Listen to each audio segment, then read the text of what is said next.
మనము దేవుని యొక్క ప్రతిరూపాలుగా కనబడుతున్నాం ఈ భూమి మీద. దేవుని యొక్క ప్రతిరూపాలు, దేవుని యొక్క ప్రతిరూపాలమైన మనము ఆయన మహిమను, ఆయన ఘనతను తెలియజేయటానికి ఆయన పోలికలో, ఆయన స్వరూపంలో మనలను చేసుకున్నాడు. అందుకే మనల్ని దేవుడు కన్నాడు, దేవుడు మనల్ని కొన్నాడు, మనము దేవుని పిల్లలము. ఇది మనందరి విశ్వాసం. మన విశ్వాసమే కాదు, అపోస్తలులందరి విశ్వాసం కూడా ఇదే. దేవుడు మనల్ని ఒక మట్టి బొమ్మలాగా చేసి నీకు నాకు సంబంధం లేదు, నువ్వు ఒక బొమ్మవి మాత్రమే అనలేదు ఆయన. తండ్రి అన్న పదప్రయోగం ఎందుకు చేయబడింది అని అంటే, దేవునికి మనమందరం పిల్లలము గనుక ఆ బంధం మన మధ్యలో గాఢంగా ఉంది. ఒకవేళ దేవుడు షోరూంలో బొమ్మలను చేసినట్టుగా మనల్ని కూడా బొమ్మలుగా చేసేసి, ఈ బొమ్మ నా చేత చేయబడింది మాత్రమే, ప్రకృతిలో అన్నీ ఎలా చేశానో ఈ బొమ్మను కూడా అలాగే చేశాను అంటే దేవునికి మానవులకి మధ్యలో సరైన సంబంధం ఉంటుందా? ఉండదు కదా. అందుకే ఆయన పోలిక, ఆయన స్వరూపములో నరులను చేయుదము. అందుకే we are all images of God. మనం అందరం ఎవరు? దేవుని యొక్క స్వరూపాలు. దేవుని యొక్క స్వరూపము, పోలిక మనలో ఉంది. అందుకే ఈ ప్రకృతిలో ఏ జీవరాశిలోనూ ఆయన పోలిక లేదు, ఆయన స్వరూపం లేదు. ఒకవేళ మనము ఈ లోకంలో ఉన్న ప్రకృతిలో ఉన్న జీవరాశులు ఒకటే అయితే దేవుడు తన పోలిక, తన స్వరూపాన్ని వాటికి కూడా ఇచ్చి ఉండాలి కదా మరి. సో వాటికి ఇవ్వాల. ఆదాముకు మాత్రమే దేవుని పోలిక, దేవుని స్వరూపం ఇవ్వబడింది. ఆ ఆదాము నుండి వచ్చిన మనమందరము దేవుని సంతానం. అందుకే ఆదాము, లోకసువార్తలో చెప్తాడు, ఆదాము దేవునికి కుమారుడు అని వ్రాయబడింది. ఆదాము దేవునికి ఎవరట? కుమారుడు. అంతెందుకు, ఈ మధ్యకాలంలో చాలా చోట్ల ఈ సరోగసి ద్వారా పిల్లల్ని కనడం, అంటే కొన్ని కాంప్లికేషన్స్ ఉన్నవాళ్ళు ఎలాగూ తప్పదు, సరోగసి ద్వారా పిల్లల్ని కనడం, లేకపోతే ఈ దత్తత ద్వారా పిల్లల్ని తీసుకోవటం, ఇంకో ద్వారా పిల్లల్ని తీసుకోవటం, ఇలాంటివి వింటున్నాం. అంత మాత్రాన తల్లుల్లో తండ్రుల్లో ప్రేమ తగ్గిపోద్ది అనుకుంటున్నారా? తగ్గదు. ఎందుకంటే వాళ్ళ పిల్లలు, ఈ కనెక్షన్ ఎక్కడిది? వీళ్ళ మధ్యలో ఈ ప్రేమ రావడానికి గల కనెక్షన్ ఎక్కడిది అంటే పూర్వం నుండి ఉంది. మనం అందరం వెనక్కి వెళ్ళిపోతే ఒక తండ్రి దగ్గర ఆగుతున్నాం. ఆదామును ఒకని నుండి దేవుడు ప్రతి జాతి మనుష్యులను సృష్టించాడు కదా, కలుగు చేశాడు కదా. సో కాబట్టి మనం ఇమేజ్ ఆఫ్ గాడ్ అంటే దేవుని యొక్క ప్రతిరూపాలు, దేవుని యొక్క స్వరూపం, దేవుని యొక్క పోలిక. అందుకే దైవ లక్షణాలతో నింపబడాలన్నది దేవుని కోరిక. దైవ లక్షణాలు పునికి పుచ్చుకోవాలన్నది దేవుని కోరిక. దైవ లక్షణాలతో మీరందరూ వర్ధిల్లాలన్నది దేవుని కోరిక. ఆయనకి మనకి సంబంధం ఉంది, దేవునితో మనకి సంబంధం ఉంది, దేవునితో మనకు అనుబంధం ఉంది. గనుకనే దేవునితో మనం సంబంధము గలవారము గనుకనే ఆయన ఆలోచనలు, ఆయన తలంపులు, ఆయన ఉద్దేశాలు మన యందు ఏమవుతున్నాయంటే నెరవేరుతున్నాయి. అందుకే మానవుడు భూమి మీద ఎలా ఉన్నాడు? ఏలికగా ఉన్నాడు. మానవుడు ఎలా ఉన్నాడు భూమి మీద? ఏలిక. మీరు ఏలికలు అన్నాడు దేవుడు, మీరు ఏలుతారు అన్నాడు దేవుడు. అర్థమైందా? సమస్తాన్ని మన చేతులకు అప్పగించి మీరు దీన్ని ఏం చేయండి? ఏలండి అన్నాడు. సమస్త జీవరాశుల్ని కూడా ఎవరి పాదాల క్రింద పెట్టాడు? మానవుల పాదాల క్రింద పెట్టాడు తప్ప మనల్ని ఏ జీవరాశి పాదం క్రింద పెట్టలేదు. అర్థమైందా? రైట్. ఇప్పుడు మనిషి, నేను దేవుని కుమారుణ్ణి, దేవుని కుమార్తెని, దేవుని స్వరూపాన్ని, దేవుని పోలికని, దేవునిలో నేను ఆనందించాలి, దేవునిలో నేను సంతోషించాలి, ఆయన నాకు తన ప్రతిరూపాన్ని, తన స్వరూపాన్ని, తన పోలికను ఇచ్చాడు కనుక నేను దేవుని బిడ్డను కనుక ఆయన చిత్తాన్ని నా బ్రతుకులో నెరవేర్చాలి, ఆయన కొరకు నేను జీవించాలనే విషయాన్ని మనిషి మర్చిపోయి దుష్టత్వాన్ని తనలో నింపుకోవడం మొదలుపెట్టాడు. సాతానుకు చోటు ఇవ్వడం మొదలుపెట్టాడు. సాతాను ఆలోచనలకు లొంగిపోవడం మొదలుపెట్టాడు. అప్పుడు దేవుడు మొట్టమొదటిసారిగా పరిచర్య అనే దానికి పునాది వేశాడు. ఏమిటది? పరిచర్య. పరిచర్యకి ఇంకో పదం సేవ. పరిచర్యకు మరో పదం ఉంది. ఏంటది? సేవ. సేవ అన్న పదం మనకు ముందు శరీరం దగ్గర బాగా పరిచయం అయింది. శరీరం దగ్గర ఎలా పరిచయం అయిందంటే సేవ అనే పదం, చాలా సంతోషం, బాక్స్లో ఒక చీటీ కూడా లేదు, ఖాళీ ఉంది ఈ ప్రేయర్ రిక్వెస్ట్ బాక్స్. చాలా సంతోషం. నిజమే, అలాగే ఉండాలి. మీరు అందరూ మంచిగా ఇందులో వేయాలి, వేసింది తీసేసుకోవాలి. మొదలుపెట్టారా లేదా ప్రార్థన? రాత్రి ఎంతమంది చేశారు రాత్రి ప్రార్థన? చీటీలు పట్టుకెళ్ళిన వాళ్ళు చేయలేదా? మీరు అలా చూస్తున్నారండి నా వైపు. ఎంతమంది చేశారని అడిగాను చీటీలు పట్టుకెళ్ళిన వాళ్ళు. మరి మిగిలిన వాళ్ళు అందరూ ఏం చేశారు? చీటీలు పట్టుకెళ్ళకుండా చీటీలు పట్టుకెళ్ళి చెవిలో పెట్టు కూర్చున్నారా? లేదా బైబిల్ తలకింద పెట్టుకున్నట్టు తలకింద పెట్టు పడుకున్నారా? మీరు ఇతరుల కొరకు ప్రార్థిస్తేనే ఇతరులు మీ కొరకు ప్రార్థిస్తారు. వారం వారం మీకు ఇలాగే ఉంటుంది. ఈసారి అడుగుతానే ఉంటా. వారం వారం అడుగుతున్నాడు కదా అని అబద్ధంగా చెయ్యి ఎత్తేసారనుకో, ఆ చెయ్యి దేవుడు చూసుకుంటాడు, నాకు సంబంధం లేదు. అర్థమైందా? సో నాతో అబద్ధం చెప్పడం ఈజీయే, కానీ ఆయనతో చెప్పలేంగా. మీ ప్రార్థన కోసం చాలామంది ఎదురు చూస్తున్నారు. అర్థమైందా? మీ ప్రార్థన కోసం, మన ప్రార్థన కోసం చాలామంది ఎదురు చూస్తున్నారు. వాళ్ళ కొరకు ప్రార్థించవలసిన భారము మనందరి మీద ఉంది.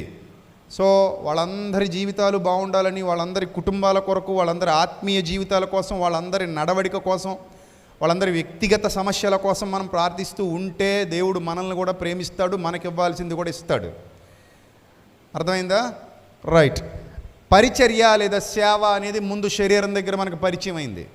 శరీరం దగ్గర ఎలా పరిచయం అయిందంటే, మనిషికి పుట్టిన తర్వాత కొన్నాళ్ళకి తెలిసింది, నేను ఎప్పటికీ ఇలాగే ఆరోగ్యంగా ఉండను, నాలోనికి, నా శరీరంలోనికి రోగం అనేది వస్తుంది. రోగం వచ్చినప్పుడు నేను ఖచ్చితంగా మంచం పడతాను. అలా మంచం పట్టినప్పుడు నాకు ఎవరో ఒకరు ఏం చేయాలి? సేవ చేయాలి. అర్థమైందా? నాకు ఎవరో ఒకరు సేవ చేయాలి అని మనిషికి అర్థమైంది. ఇప్పుడు మీరందరూ అలా రోగులకు సేవ చేసిన సందర్భాలు ఉన్నాయా? ఉన్నాయి. అవి మీ ఇంట్లో వాళ్ళేలేండి, బయట వాళ్ళు కాకపోవచ్చు. ఇంట్లో వాళ్ళకైనా సరే రోగం వచ్చినప్పుడు మీరు సేవ చేస్తారుగా. మీరు రోగులైనప్పుడు మీ ఇంట్లో వాళ్ళతో సేవ చేయించుకున్న సందర్భాలు ఉన్నాయా లేవా? ఎందుకుండా ఉంటాయి. మీరు రోగులైనప్పుడు ఇంట్లో వాళ్ళు మీకు సేవ చేస్తారు, లేదా రోగులకు మీరు సేవ చేస్తారు. ఆ విధంగా సేవ చేసేటువంటి పరిస్థితి మనందరి జీవితాల్లో కనబడింది. ఇప్పుడు రోగం అనేది శరీరానికి మాత్రమేనా, ఆత్మకు కూడా ఉంటుందా? ఆత్మకు కూడా ఉంటుంది. మరి రోగికి పరిచర్య చేయాలి, రోగికి సేవ చేయాలంటే శరీరాలకు మాత్రమేనా, ఆత్మకు కూడా చేయాలని ప్రశ్న తలెత్తితే, ఆత్మ రోగులకు కూడా వైద్యం కావాలి, ఆత్మ రోగులకు కూడా సేవ చేయాలి. ఆత్మ రోగులు కూడా ప్రపంచంలో చాలామంది ఉన్నారు. వాళ్ళకి సేవ మనం చేయాలి. ఆత్మరోగం అంటే ఏమిటి? మీకు తెలియంది ఏమీ కాదు. ఒక మనిషి ఆలోచనలలోనికి క్రిమి చొరబడితే అతడు ఆత్మరోగి. చెప్పండి ఏమిటి? ఒక మనిషి ఆలోచనలలోనికి దుష్టత్వము అనే క్రిమి చొరబడితే అతడు ఆత్మరోగి. ఈ ఆత్మరోగిని స్వస్థపరచడానికి దేవుడు ఎన్నుకున్న విధానమే పరిచర్య. ఈ పరిచర్య ద్వారా దేవుడు మానవుల్ని సంస్కరించాలనుకున్నాడు. తన ప్రతిరూపం గనుక, తన స్వరూపం గనుక, తన పోలిక గనుక మానవులకు శక్తినివ్వాలనుకున్నాడు. వాళ్ళలోనికి ఆయన ఆలోచనలను చొప్పించి లోపల ఉన్న ఆ దుష్టత్వపు క్రిమిని తీసేయాలనుకున్నాడు. అర్థమైందా నా మాట మీకు? లోపలికి దుష్టత్వం చొరబడింది కదా, ఆ దుష్టత్వం అనే క్రిమిని దేవుడు ఏం చేద్దాం అనుకుంటున్నాడు? తొలగించాలనుకుంటున్నాడు, తీసేద్దాం అనుకుంటున్నాడు. అందుకే దేవుడు ఏమి ఏర్పాటు చేశాడు? పరిచర్య ఏర్పాటు చేశాడు. మనల్ని అందరికీ తీసుకొచ్చాడు, చర్చిలో కూర్చోబెట్టాడు, సంఘము అని మీ అందరికీ పేరు పెట్టాడు. ఈ సంఘము ద్వారా నానా విధమైన జ్ఞానాన్ని మీ హృదయాలలోనికి పంపిస్తున్నాడు. మీరందరూ ఆ ఎసెన్స్తో నింపబడుతున్నారు. మీ హృదయాలలోనికి ఎసెన్స్ పోయబడుతోంది. తద్వారా మీ ఆత్మీయ జీవితాల్లో దేవుని యొక్క ఇమేజ్ మరలా కనబడడం మొదలు పెడుతోంది. ఒకప్పటి మన ఇమేజ్ మనం పాడు చేసుకున్నాం. ఆ ఇమేజ్ దెబ్బతినిపోయింది. ఆ ఇమేజ్ దెబ్బతినిపోవడానికి లోపలికి వెళ్ళినటువంటి క్రిమి కారణం. ఇప్పుడు దేవుడు ఏమనుకుంటున్నాడంటే, ఆ క్రిమిని తొలగించి మరలా నిన్ను బాగు చేయాలంటే మళ్ళీ ఈ ఎసెన్స్, దేవునికి సంబంధించిన ఈ ఎసెన్స్ నీ లోపల ఏమవ్వాలి? పోయబడాలి. దాని కొరకు పరిచారకులు కావాలి, దాని కొరకు సేవకులు కావాలి. దాని కారణంగానే పరిచర్య మొదలు అయ్యింది. అర్థమైందా? ఇప్పుడు మదర్ తెరీసా గారి గురించి మనందరికీ తెలుసు. ఆమె ఎంతోమందికి కుష్ఠరోగులకి సేవ చేసింది అనేది మీ అందరికీ విదితం, మీ అందరికీ తెలిసినటువంటి వాస్తవం. ఈ కుష్ఠరోగులకి సేవ చేసేటప్పుడు ఆమె ఆ కుష్ఠరోగుల చేతులు పట్టుకొని తోడవటం అని, కడగటం అని, నర్సులు, మన చెల్లెమ్మ లాంటి నర్సులు చేసే పనులన్నీ ఇవే ఏమా మీరు హాస్పిటల్లో చేసేవే. ఆమె కూడా చేసింది. ఆమె కూడా ఒక పెద్ద నర్సు. ఎలాంటి నర్సు అంటే రోగికి తనకు ఎలాంటి సంబంధం లేకపోయినా నా ఇంటి వాడన్నంతగా ఆ రోగిని ప్రేమించి సేవ చేసినటువంటి నర్సు ఆమె. సో ఆమె చాలామందికి సేవలు అందించేది. కుష్ఠరోగులు కాళ్ళు చేతులు చీము నెత్తురు తుడిచేది, కట్లు కట్టేది, భోజనాలు తినిపించేది, శుభ్రం చేసేది, ఇవన్నీ చేసేది. సేవకురాలు, సేవ, పరిచర్య. దాని ఏమన్నాం? సేవ, పరిచర్య. బైబిల్ గ్రంథంలో ఒక విచిత్రమైన మాట ఉంటుంది. ఆ విచిత్రమైన మాట మీరు చూడండి. యెషయా గ్రంథంలో వ్రాయబడినటువంటి ఒక మాట మీరు చూస్తే, మదర్ తెరీసా చేసినటువంటి సేవా పరిచర్య, ఇప్పుడు మనం ఎలాంటి సేవా పరిచర్య ఉంది అనేది రెండో పాయింట్ కూడా మీరు ఆలోచిస్తే, యెషయా గ్రంథం 1వ అధ్యాయము 4వ వచనం నుంచి జాగ్రత్తగా చూద్దాం. యెషయా గ్రంథం 1వ అధ్యాయము 4వ వచనం. చాలా జాగ్రత్తగా వాక్యాన్ని పరిశీలించాలి మీరందరూ. పాపిష్టి జనమా, దోషభరితమైన ప్రజలారా, ఇంకా దుష్ట సంతానమా, చెరుపు చేయు పిల్లలారా, మీకు శ్రమ.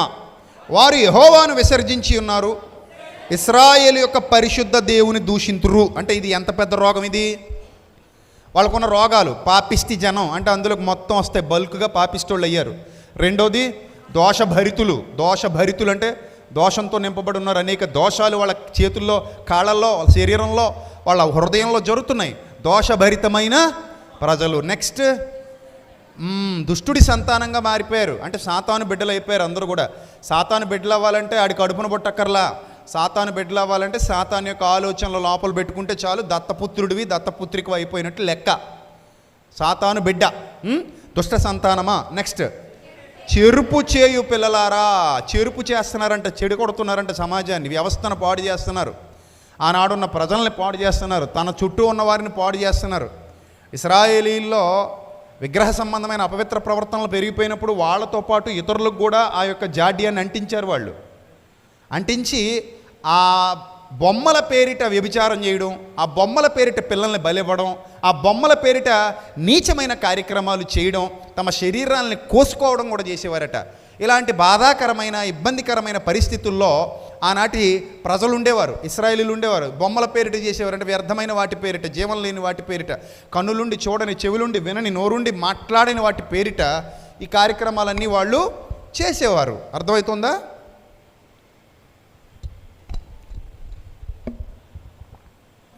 సో అందరూ ఏమై ఉన్నారు ఇప్పుడు అక్కడ?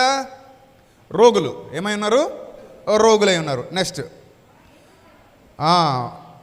ఇశ్రాయేలుకు పరిశుద్ధ దేవుని దూషిస్తారు, ఆయన విడిచి తొలగిపోయినారు, ఆ నిత్యము తిరుగుబాటు చేయొచ్చు, మీరేలా ఇంకనూ కొట్టబడుదురని ఇక్కడ ఏమన్నారు చూడండి. ప్రతివాడు నడినెత్తిన వ్యాధి కలిగి ఉన్నాడు. ఇందాక మదర్ తెరీసా గారి గురించి మాట్లాడేటప్పుడు ఆమె శరీరానికి వచ్చిన వ్యాధులకు సేవ చేసింది అని మనం నేర్చుకున్నాం కదా, విన్నారు కదా మీరు. ఇప్పుడు ఇక్కడ ఏం మాట్లాడుతున్నాడంటే, ప్రతివాడు ఎక్కడ వ్యాధి కలిగి ఉన్నాడంట? నడినెత్తిన వ్యాధి కలిగి ఉన్నాడంట. ప్రతి వాడికి ఉందంట ఆ వ్యాధి. అంటే అక్కడ వైద్యం చేసే వాళ్ళకి ఉంది, వైద్యం చేయించుకునే వాళ్ళకి ఉంది. ప్రతి వాడికి నడినెత్తి మీద ఏముంది? వ్యాధి ఉంది. నడినెత్తి మీద వ్యాధి అంటే మీరు ఏమనుకుంటున్నారు చెప్పండి? చుండ్రు పెద్ద వ్యాధా? పేను కొరుకుడా? మరి ఇంకేంది? తలలో కురుపులా? తలలో సెగ్గడ్లా? ఏమనుకుంటున్నారు మీరు? నడినెత్తి మీద వ్యాధి అంటే మీరేమనుకుంటున్నారు? నడినెత్తి మీద వ్యాధి అంటే లేకపోతే పొంగు చూపడం, గాలికొండలో ఇవి తలలో కూడా వస్తుంటాయి కదా, అవా? మరేంటి నడినెత్తి మీద వ్యాధి అంటే? వాళ్ళు పైనున్న రోగాలన్నీ ఏదైతే మనం పై వచనంలో చదువుకున్నామో ఆ రోగాలన్నీ వాళ్ళ బ్రతుకులో కనబడడానికి గల ప్రధానమైన కారణం నడినెత్తిన, ఇది ఆగిపోయింది చూడన్న, నడినెత్తిన వారు ఏం కలిగి ఉన్నారు? వ్యాధి కలిగి ఉన్నారు. నెక్స్ట్, ప్రతివాని గుండె కూడా బలహీనమైపోయింది. గుండె బలహీనమైపోయింది. రైట్. నెక్స్ట్, అరికాలు మొదలుకొని తల వరకు స్వస్థత కొంచెమైనను లేదు. ఎక్కడి నుంచి ఎక్కడి వరకునట? అరికాలు మొదలుకొని తల వరకు స్వస్థత కొంచెమైనను లేదు. ఎక్కడ చూసినా గాయాలు, దెబ్బలు, పచ్చి పుండ్లు, అవి పిండబడలేదు, కట్టబడలేదు, తైలముతో మెత్తన చేయబడలేదు అని అంటూ మీ దేశం పాడైపోయింది అన్నాడు. అంతే. ఎంత అద్భుతమైన వాక్య వివరణ, ఎంత లోతైన ఆత్మీయ సత్యాన్ని దేవుడు తన కుమారుడైన యెషయా ద్వారా ఈ పరిచర్యలో జరిగిస్తున్నాడు. ఇది కూడా యెషయా గారు చేస్తున్నది పరిచర్య, కానీ ఆయన దగ్గర అయోడిన్ ఉండదు, ఆయింట్మెంట్లు ఉండవు, ఇంకేంటి ఆయన దగ్గర ఏం కట్టడానికి ఏముండవు, కాటన్ ఉండదు, క్రీమ్స్ ఉండవు, ఫస్ట్ ఎయిడ్ బ్యాండ్స్ ఉండవు, కుట్లేసే ఏముండవు, సూదులు ఉండవు, ఏంటి ఏముండవు ఆయన దగ్గర. కానీ ఆయన కూడా ఓ బ్యాగ్ తీసుకుని వెళ్తున్నాడు పరిచర్యకి. డాక్టర్లు కూడా, నర్సులు కూడా ఏం తీసుకెళ్తారు, బ్యాగులు తీసుకెళ్తారు కదా, కిట్లు ఉంటాయి వాళ్ళ దగ్గర, స్పెషల్ బ్యాగులు, అందులో అన్నీ ఉంటాయి. ఆయన కూడా బ్యాగ్ తీసుకెళ్తున్నాడు, కానీ ఆ బ్యాగ్లో సూదులు, మందులు, దారాలు, ఆయింట్మెంట్లు ఏవి లేవు, కత్తులేవి లేవు. కానీ పరిచర్యకే పోయాడు, సేవకే పోయాడు. ఈ సేవ కంటికి కనబడే సేవ కాదు, ఈ సేవ కంటికి కనబడే సేవ కాదు, ఈ పరిచర్య కంటికి కనబడే పరిచర్య కాదు. మీకు ఒక విషయం తెలుసా, నర్సులు చాలామంది రోగుల్ని ముట్టుకొని పరిచర్య చేయాలి. ఇప్పుడంటే చేతికి గ్లౌజులు వేసుకుంటున్నారు, కానీ పూర్వం చేతికి గ్లౌజులు కూడా ఉండేవి కావు. ఆ కురుపుల్లోంచి చీము నెత్తురు గారుతుంటే వాటిని వీళ్ళు దూది పెట్టి శుభ్రం చేయాలి, వాసన వస్తుంది, అయినా భరించాలి, శుభ్రం చేయాలి. నీట్గా శుభ్రం చేసి అదంతా క్లీన్ చేసిన తర్వాత ఆ తర్వాత దాని మీద మళ్ళీ మందు వేసి కట్టు వేసి కట్టాలి. రోజు ఈ పరిచర్య వాళ్ళు చేస్తూనే ఉండాలి. జీతం ఇస్తే మాత్రం ఎవరు చేసేస్తారు ఇలాంటి పనులు? చాలా కష్టతరమైన పనులు ఇవి. అసహ్యం ఉండకూడదు రోగంటే ప్రేమ ఉండాలి. రోగి కూడా మా ఇంట్లో వాడు అనుకోవాలి, లేకపోతే నర్సులు వాళ్ళకి ఈ సేవ చేయలేరు కదా. అలాగే మానవుల్ని మనం గమనించినప్పుడు, సంఘాన్ని మనం గమనించినప్పుడు, లోకాన్ని మనం గమనించినప్పుడు, లోకంలో కూడా రకరకాల స్వభావాలు కలిగినటువంటి మనుషులు ఉంటారు. వాళ్ళ జీవితాల్లో రకరకాల రోగాలు ఉంటాయి. అందులో నుండి చీము నెత్తురు బయటకు వస్తూనే ఉంటుంది, దుర్గంధం బయటకు వస్తూ ఉంటుంది, చెడ్డవాసన బయటకు వస్తూ ఉంటుంది, వాళ్ళ ఆలోచనలు పాడైపోయి ఉంటాయి, వాళ్ళ మాట తీరు పాడైపోయి ఉంటుంది, వాళ్ళు చెడిపోయి ఉంటారు, భయంకరంగా ఉంటారు. వాళ్ళని ప్రభువు ప్రేమించాడు. ఇది పాపాత్మురాలైన స్త్రీ అనుకుంటున్నాడట పక్కనున్నవాడు ఒకడు. ఆయన మీదబడి ఎవరైతే ఏడుస్తున్నారో, ఎవరైతే కాళ్ళ మీద కన్నీరు గారుస్తున్నారో, ఈమె పాపాత్మురాలైన స్త్రీ అని అనుకుంటుంటే ప్రభు మాత్రం నేను ఈమెను స్వస్థపరచడానికి వచ్చాను, అరికాలు మొదలుకొని నడినెత్తి వరకు స్వస్థత కొంచెమైనను లేదు, నేను ఇప్పుడు ఈమెను ఏం చేయాలి? స్వస్థపరచాలి. స్వస్థపరచాలంటే ఏంటి? ఆ మందులన్నీ, ఔషధాలన్నీ ఆయన నోట్లో నుంచే రావాలి. ఔషధం అంతా ఎక్కడి నుంచి రావాలి? నోట్లో నుంచి రావాలి. నోట్లో నుంచి వచ్చి హృదయాన్ని తాకాలి, హృదయంలోకి వెళ్ళి హృదయంలో ఉన్న వ్యాధిని స్వస్థపరచాలి. మనం ఏ రోగానికైనా ట్యాబ్లెట్ పొట్టలోకి వేసుకుంటాం. పొట్టలోకి వెళ్ళిన తర్వాత అది అక్కడ అరిగిపోయి రక్తంలో కలిసిపోయి ఆ లోపల ఉన్న వ్యాధిని ఆ ట్యాబ్లెట్ ఏం చేస్తుంది? స్వస్థపరుస్తుంది. ఇన్ ద సేమ్ సెన్స్ మాట హృదయంలో కలిసిపోవాలి, హృదయంలో కలిసిపోయి ఆలోచనలోకి చొరబడాలి, ఆలోచనల్లోకి చొరబడి నీలో ఉన్న ఆ పాపం అనే వ్యాధిని, ఆ దుష్టత్వం అనే వ్యాధిని, ఆ అరికాలు మొదలుకునే నడినెత్తి వరకు స్వస్థత లేకుండా నిన్ను అతలాకుతలం చేసేసినటువంటి ఆ దౌర్భాగ్యపు వ్యాధిని తీసేయాలి. తీసేసి నిన్ను యేసుప్రభు బొమ్మలాగా మార్చేయాలి. అంటే యేసుప్రభు ఫోటో నీలో కనబడాలి. అంటే నిన్ను చూస్తే ఎవరిని చూసినట్టు? యేసుప్రభుని చూసినట్టే. అర్థమైందా? యేసుప్రభుని చూసినట్టే, నిన్ను చూస్తే యేసుప్రభుని చూసినట్టే. ఎందుకంటే క్రీస్తును పోలి నడుచుకొనిచున్నాను అన్న పౌలు మాట మీరు బాగా అర్థం చేసుకుంటే, మీరు కూడా క్రీస్తును పోలి నడుచుకోండి అనే భావం అక్కడ స్పష్టీకరించాడు. అలాగే క్రీస్తు యేసునందున్న ప్రతివాడు నూతన సృష్టి, ఆయన యందు విశ్వాసం ఉంచువాడు ఆయనను ధరించుకున్నాడు. క్రీస్తు యేసునందు విశ్వాసం ఉంచుచున్న ప్రతి ఒక్కడు క్రీస్తు యేసుని ఏం చేశాడంట? ధరించి ఉన్నాడు. క్రీస్తు యేసుని ధరించుకున్నాడంటే యేసు ప్రభు మీలో కనబడాలి. యేసు ప్రభు మీలో కనబడేంతగా మీలో రోగం తగ్గిపోవాలి. అంటే మీలో రోగం మాయమయ్యే కొలది బయటికి ఎవరు వస్తారనమాట? యేసు ప్రభు వస్తాడు. ఈ మధ్య ఫేస్బుక్లో కొన్ని రకాల ఇమేజెస్ పెడుతున్నారు. కళ్ళు కొంచెం ఇలా పెట్టి చూస్తేనంటే అందులో ఏదో కనబడద్దంట. మామూలుగా పెట్టి చూస్తే ఏదో క్లమ్జీగా ఏదో ఉంటుందంట. కానీ కళ్ళు కొంచెం ఇలా పెట్టి చూస్తేనంట అందులో నుంచి ఒక అద్భుతమైన ప్రతిరూపం బయటకు వస్తుందంట. మిన్ను కూడా కళ్ళు ఇలా పెట్టి చూడక్కర్లా, మామూలుగా ఇలా చూస్తుంటేనే నీలో నుండి ఏం కనబడాలి? చెప్పండి, ఏం కనబడాలి? యేసు ప్రభు ప్రతిరూపం కనబడాలి. యేసు ప్రభు ప్రతిరూపం నీలో కనబడాలంటే మరి నీలో ఉన్న ఆ దరిద్రపు రోగం అంతా తీసేస్తే నీలో యేసు ప్రభు ప్రతిరూపం కనబడద్ది. నిన్ను ముందు తుడిచేయాలి, నిన్ను ముందు శుభ్రం చేయాలి. అప్పుడప్పుడు చూడండి ఫోటోలు దుమ్ము కొట్టుకుపోతాయి. ఆ ఫోటోలో ఏముందో కూడా తెలియదు మనకి. ఇప్పుడు ఆ ఫోటో మీద దుమ్ము తుడిస్తేనే అందులోని ఒరిజినల్ రూపం ఏంటో, ఆ ఫోటోలో ఎవరున్నారో ఇదంతా బయటపడుతుంది. అలాగే నీ మీద ఉన్న ఆ దుమ్ము కొట్టేస్తే, నీ మీదున్న చెడ్డ రూపాలు తీసేస్తే, అప్పుడు నీ మీదున్న యేసు ప్రభు ప్రతిరూపం కనబడుతుంది. నీలో యేసు ప్రభు దర్శనమిస్తాడు, నీలో యేసు ప్రభు సాక్షాత్కరిస్తాడు, నీలో యేసు ప్రభు మాట్లాడతాడు.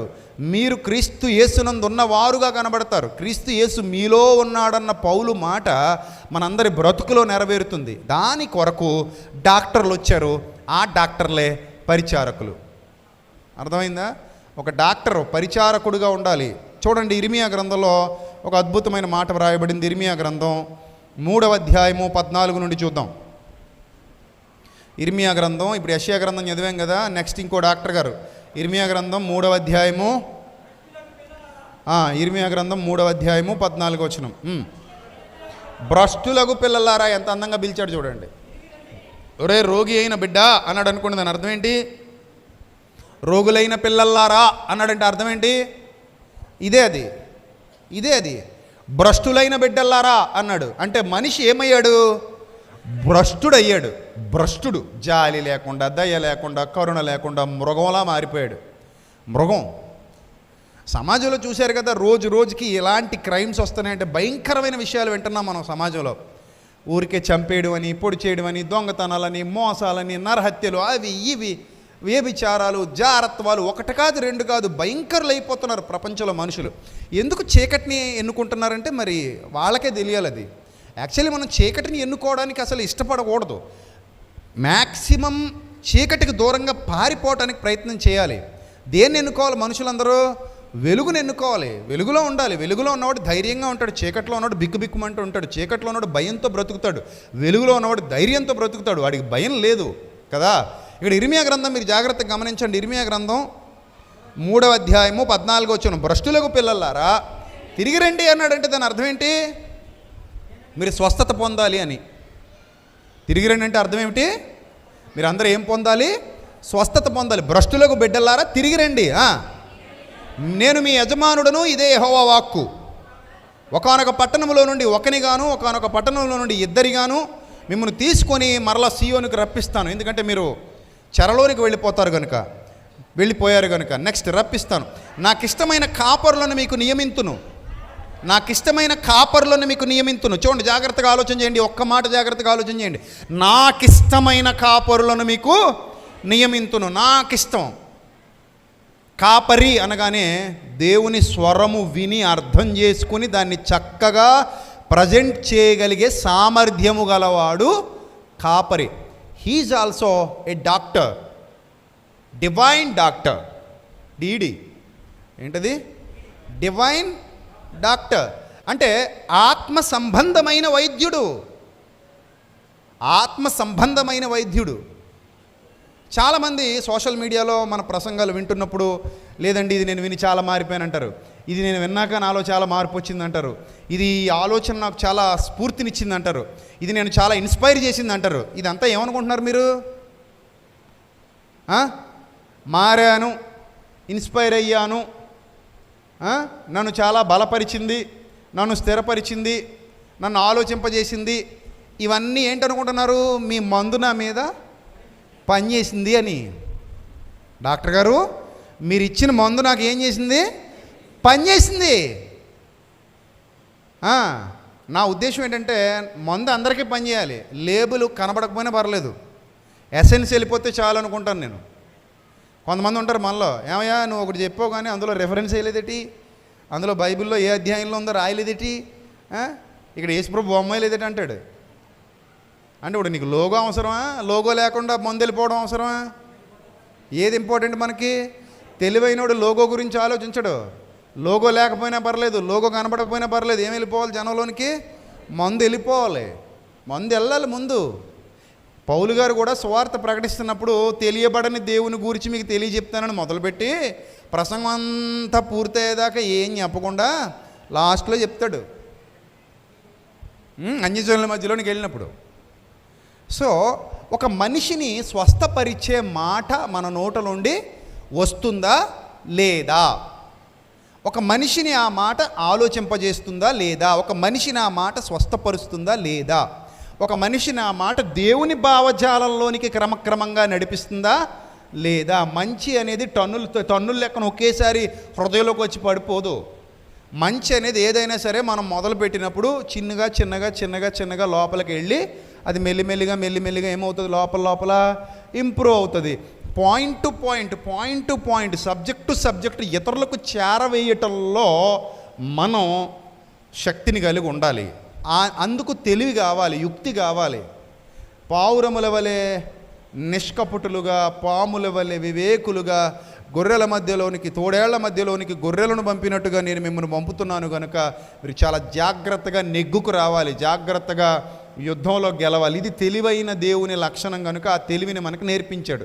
మూర్ఖులు ఉంటారు, వాళ్ళకి అనవసరం, గుడ్డెద్దు చేలో పడ్డట్టు పోవడం, అందరిని ఏదో అనేయడం, వాళ్ళని దూరం చేసేసుకోవటం, ఇంకెప్పటికీ వాళ్ళు దేవునికి దగ్గర రాకుండా చేసేయటం. ఈరోజు పరిచర్యలు ఎలా తగలడ్డాయి. పరిచర్య ఎప్పుడు అలా ఉండకూడదు. పరిచర్య ఎప్పుడు ఎలా ఉండాలంటే ఇతరులను ఏ రూపంలో అయినా సరే సత్యానికి దగ్గర చేసేదిగా ఉండాలి. సత్యం ఆ ఎసెన్స్ లోపలికి వెళ్ళాలి. ఆ ఎసెన్స్ వెళ్తేనే మనిషిలో మార్పు వస్తుంది. ఇప్పుడు నాకు ఇష్టమైన కాపరులను నేను మీ కొరకు ఏం చేస్తానన్నాడు? చదువుదాం ఆ మాట. భ్రష్టులైన బిడ్డలారా మీరు వస్తే 15 వచనం, నాకు ఇష్టమైన కాపరులను మీకు నేను నియమిస్తాను. అంటే నాకు నచ్చిన డాక్టర్ని పెడతాను అంటున్నాడు అక్కడ. డాక్టర్ ఎవరు పెడితే వాళ్ళని పెట్టాడు దేవుడు. అర్థమైందా? నాకు డాక్టర్ని దేవుడు సెలెక్ట్ చేసుకుంటాడు. He is the correct person. ఇతను కరెక్ట్. ఈ సందేశాలు ఇవ్వాలంటే ఇతనే స్పెషలిస్ట్. ఇతను హార్ట్ స్పెషలిస్ట్, ఇతను ఎముకల స్పెషలిస్ట్, ఇతను నరాల స్పెషలిస్ట్. అలాగా ఆయనకి ఏ డాక్టర్ అవసరమో ఆ డాక్టర్ని దేవుడే ఏం చేస్తాడట? నియమించుకుంటాడంట. దేవుడు నాకు ఇష్టమైన కాపరులు అన్నాడు. ఆ పదప్రయోగం చూడండి ఎంత బాగుందో. నాకు ఇష్టమైన కాపరులు నేను మీకు నియమింతును. మోషే అంటాడు, ప్రభువా నువ్వు పంపదలిచిన వారినే పంపు, నేను సెట్ అవని అంటాడు. నువ్వు నోర్మై వెళ్ళి అంటాడు దేవుడు. అంటే నోర్మై అన్న పదం అక్కడ ఉండదులేండి, మళ్ళీ వచ్చి అడగండి అంటే దాని అర్థం అదే. ఇంక నువ్వు నాకు అడ్డు చెప్పకో, ఇంకా అంతకు మించి నా దగ్గర మాట్లాడుకో. అలా కాదు ప్రభు, మా అహరోన్ ఉన్నాడు కదా, అహరోన్ నువ్వు వెళతావా వెళ్ళవా అంతే, నువ్వు వెళ్ళాలంతే, నువ్వే వెళ్ళాలి, అక్కడ నువ్వే కావాలి నాకు. ఏ సేవకుడైనా సరే అడ్డం చెప్తే దేవుడు అలాగే రియాక్ట్ అవుతాడు. ఇదిగో నువ్వు అంతకు మించి మాట్లాడుకు, నువ్వు వెళ్ళంతే, నేను చెప్పింది చెయ్యి, నేను చెప్పింది చేయంతే, నువ్వు ఎదురు చెప్పడానికి సరిపోవు. బాగుగా మాట్లాడుటకు నేను నేర్పరిని కాను, నోటి మాంద్యము గలవాడను. అంటే వెంటనే దేవుడు అన్నాడు, నోరిచ్చినోడు ఎవడు మానవుడికి నేను కాదా? ఆయన మోషే మీద కోపపడి అన్న పదం కూడా వ్రాయబడింది అక్కడ. మోషే మీద ఏం చేశాడట? కోప్పడ్డాడంట. కోప్పడ్డాడు ఆయన. మోషే మీద కోపపడి వెళ్ళు, నువ్వు మాట్లాడాల్సిందేదో నేను నీతో ఉండి మాట్లాడింపజేస్తా. సో అతనికి మోషే గారికి అహరోను ట్రాన్స్లేటర్ అయ్యేటప్పుడు అర్థమైందా? మోషే ఏం చెప్పాలో అహరోనికి చెప్తాడు, అహరోను వెళ్ళి ప్రజలకి చెప్తాడు. నువ్వు వెళ్ళాల్సిందే, నేను పంపుతున్నాను, నువ్వు వెళ్ళు. అంటే ఆయనకి తెలుసు ఎవరిని ఎన్నుకోవాలో. అందుకే అందరూ అపోస్తలులా, అందరూ ప్రవక్తలా, అందరూ పరిచారకులా అన్నాడు బైబిల్ గ్రంథంలో. సో దేవుడు నాకు ఇష్టమైన కాపర్లు అంటే ఒక డాక్టర్ని దేవుడు నియమించుకున్నాడు అంటే ఇర్మియా సూటబుల్ పర్సన్, యెషయా సూటబుల్ పర్సన్. ఇతను అక్కడ ఏం చేయాలి? ఇప్పుడు పరిచర్య చేయాలి. ఇక్కడ జరుగుతుంది కూడా పరిచర్యే. ఈ పరిచర్యకు వచ్చిన ఎంతోమంది రోగులు స్వస్థత పొందారు. అందులో మీరు ఉన్నారా లేదా చెప్పండి? ఎంతమంది ఉన్నారు అక్కడ? అయ్యా ఈ పరిచర్యలో నేను చాలా మార్లు స్వస్థత పొందాను, చాలా రోగాలకు స్వస్థత పొందాను. ఎక్కడ స్వస్థత? ఎక్కడ స్వస్థత? ఇక్కడ అరికాలు మొదలుకొని నడినెత్తి వరకు స్వస్థత కొంచెమైనను లేదు. అంటే స్వస్థత ఎక్కడ రావాలి? ఇక్కడ. అలా మీలో స్వస్థత వచ్చిన వాళ్ళు చేయి చూపించండి ప్లీజ్. అలా నాకు చాలాసార్లు ఈ ప్రసంగాలు వినడం ద్వారా స్వస్థత పొందాను అన్నవాళ్ళు చూసారు ఎంతమంది ఉన్నారు? అంటే ఒక ప్రసంగం ఔషధం. చెప్పండి, ఒక ప్రసంగం ఏమిటి? ఔషధం. ట్యాబ్లెట్ కావచ్చు, ఇంజెక్షన్ కావచ్చు, ఆపరేషన్ కూడా అవ్వచ్చు. ఒకసారి ఆపరేషన్ అవుతుంది, మరి దానికి సిద్ధంగా ఉండాలి. కొంతమందికి ఆపరేషన్ నచ్చకి వెళ్ళిపోతుంటారు. ఈయన అస్తమాన ఆపరేషన్ చేస్తున్నాడండి అని కొంతమందికి నచ్చదు, తిట్టుకుంటారు. ఈ డాక్టర్ కరెక్ట్ కాదండి, పలానా డాక్టర్ గారు ఉన్నాడండి, ఒక్క ట్యాబ్లెట్ ఇస్తాడు, దేనికైనా ఒకటే ట్యాబ్లెట్ ఇస్తాడండి. ఇంకా ఏంటి, గుండె జబ్బుకైనా అదే ట్యాబ్లెట్, ఎముకల నొప్పికైనా అదే ట్యాబ్లెట్, తలపోటుకైనా అదే ట్యాబ్లెట్, అన్నవరకమైన అదే ట్యాబ్లెట్, దేనికైనా ఒకటే ట్యాబ్లెట్ ఇస్తాడండి. అది వేసుకుంటే బాగుంటుందండి మాకు, ఇంకా అక్కడికే పోదాం అనుకుంటున్నామండి. మరి ఈయన ఇంజక్షన్లు పొడి చేస్తాడండి, అప్పుడప్పుడు ఆపరేషన్లు చేస్తుంటాడు, స్కానింగ్లు ఎక్కువ తీసేస్తుంటాడు. ఏంటి రెగ్యులర్గా ఇక్కడ ఇబ్బందులండి పాపం, మాకు ఏమున్నా కానీ స్కానింగ్ చేస్తాడు, బయటికి లాగేస్తాడు. ఈ డాక్టర్ మాకు వద్దు, మాకు ఎప్పుడు తీగా ఉండే టానిక్లు ఇచ్చేవాడు కావాలి. ఏమంటే డాక్టర్ గారు ఏం రాస్తున్నారు, మందులు రాస్తున్నానమ్మా, కొంచెం తీగుండి రాయండి అన్నాడంటే ఎవడో. ఎలా ఉండాలంట, మీరు ఇచ్చే చేదు మాత్రలు ఏం చేయలేకపోతున్నాను, మింగలాపోతున్నాను మహానుభావ, కొంచెం తీగుండే రాయండి అంటే ఆ డాక్టర్ అన్నాడు, సరే కొంచెం పని చేసి చక్కెర పాకం పట్టడం తెలుసా నీకు? తెలుసండి, ఈ ట్యాబ్లెట్ ఎట్టుకెళ్ళి ఆ చక్కెర పాకలు వేసుకుని కలుపుకుని తాగే దరిద్రం వదిలిపోద్ది అన్నాడు. అలా ఉంటుందన్నమాట కొంతమందికి. అంటే చేదు నచ్చదు కొంతమందికి, ఏమి నచ్చదు, చేదు నచ్చదు, సూది నచ్చదు, చేదు నచ్చదు, కత్తి నచ్చదు, కొయ్యడం నచ్చదు, ఏమి నచ్చవు వాళ్ళకి. ఏం కావాలంటే ఎప్పుడు కూడా మందు తీయగా ఉండాలి, రోగం తగ్గిపోవాలి. అసలు రోగం తగ్గినా తగ్గకపోయినా పర్లేదు, తగ్గకపోయినా తగ్గిపోయినట్టు ఫీల్ అయిపోతారు, కానీ మందు మింగుతున్నామన్న భ్రమలో బతికేస్తారు. మందు ఎలా ఉండాలి, తీగుంటే చాలు. కానీ పౌలు భక్తుడు అంటాడు, నేను ఏంటది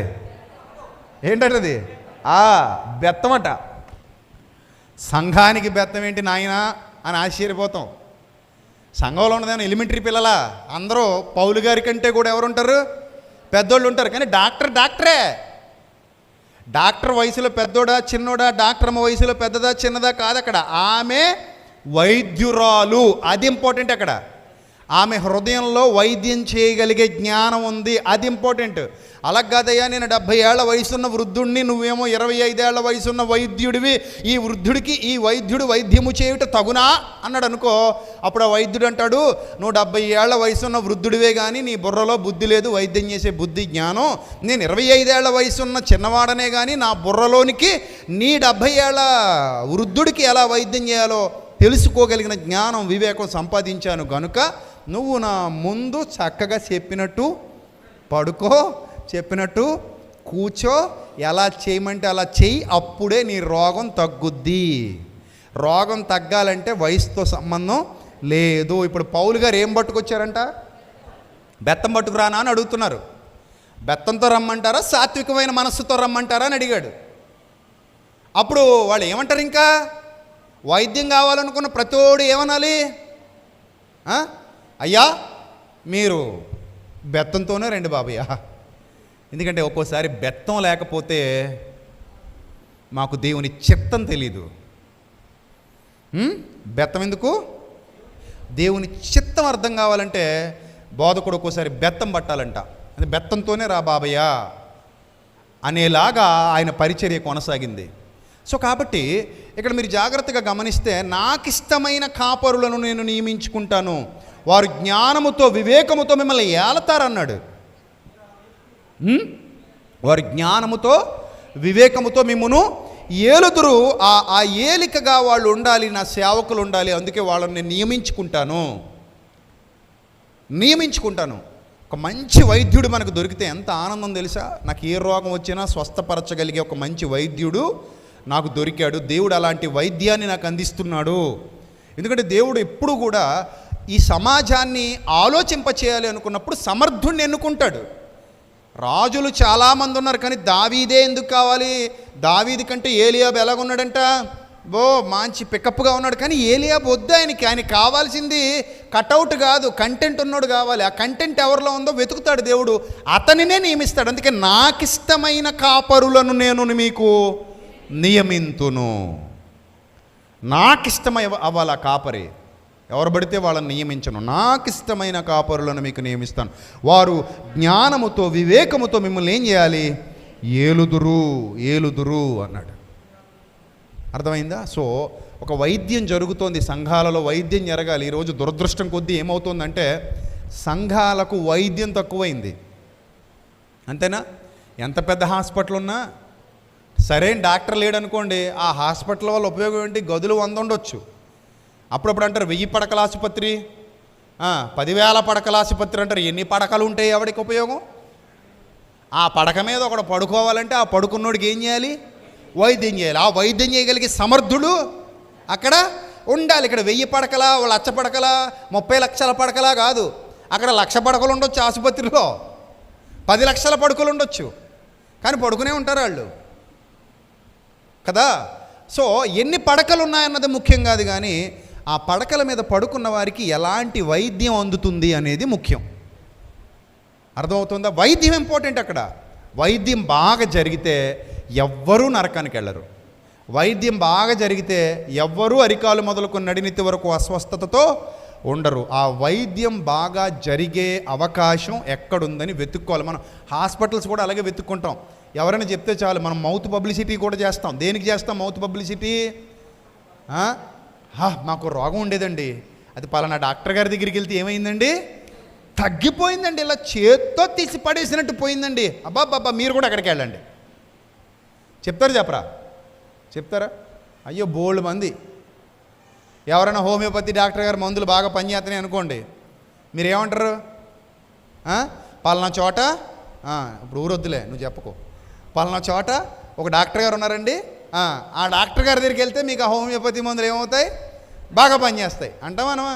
అబ్బో, పలానా చోట రాజమండ్రిలో మంచి స్పెషలిస్ట్ ఉన్నాడండి, ఆ స్పెషలిస్ట్ దగ్గరికి వెళ్ళిపోతే కంటి జబ్బు తగ్గిపోద్ది, గుండె జబ్బు తగ్గిపోద్ది, ఇంకో జబ్బులు ఏమైనా ఉన్నా తగ్గిపోతే హీఈస్ ద స్పెషలిస్ట్. చెప్ప ఇదంతా ఏ పబ్లిసిటీ? Mouth publicity. ఇంకా ఉంటాయి. ఏమండి పలానా చోట ఆకుమందు ఇస్తున్నారండి, ఆకుమందు, ఈ ఆకుమందు వేసుకుంటే కిడ్నీ జబ్బులు కూడా తగ్గిపోయి కొత్త కిడ్నీలు వచ్చేస్తున్నాయంట, ఈ ఆకుమందు వేసుకుంటే క్యాన్సర్ తగ్గిపోతుందంట, అక్కడికి వెళ్తే శుభ్రం రుబ్బురోట్లో నూరిస్తారటండి చేత్తోను, అది వేసుకుంటే చాలా బాగా పనిచేస్తుందంట. ఏ పబ్లిసిటీ చెప్పడమ్మా? ఏ పబ్లిసిటీ? మౌత్ పబ్లిసిటీ కదా. అంటే ఒక వైద్యుడు చక్కగా వైద్యం చేస్తున్నాడు అనేది నిజమైతే అది అనుభవించిన వాడు ఖచ్చితంగా వెళ్ళి ఇతరులకు కూడా ఆ విషయాన్ని ఏం చేస్తున్నాడు? తెలియజేస్తున్నాడు.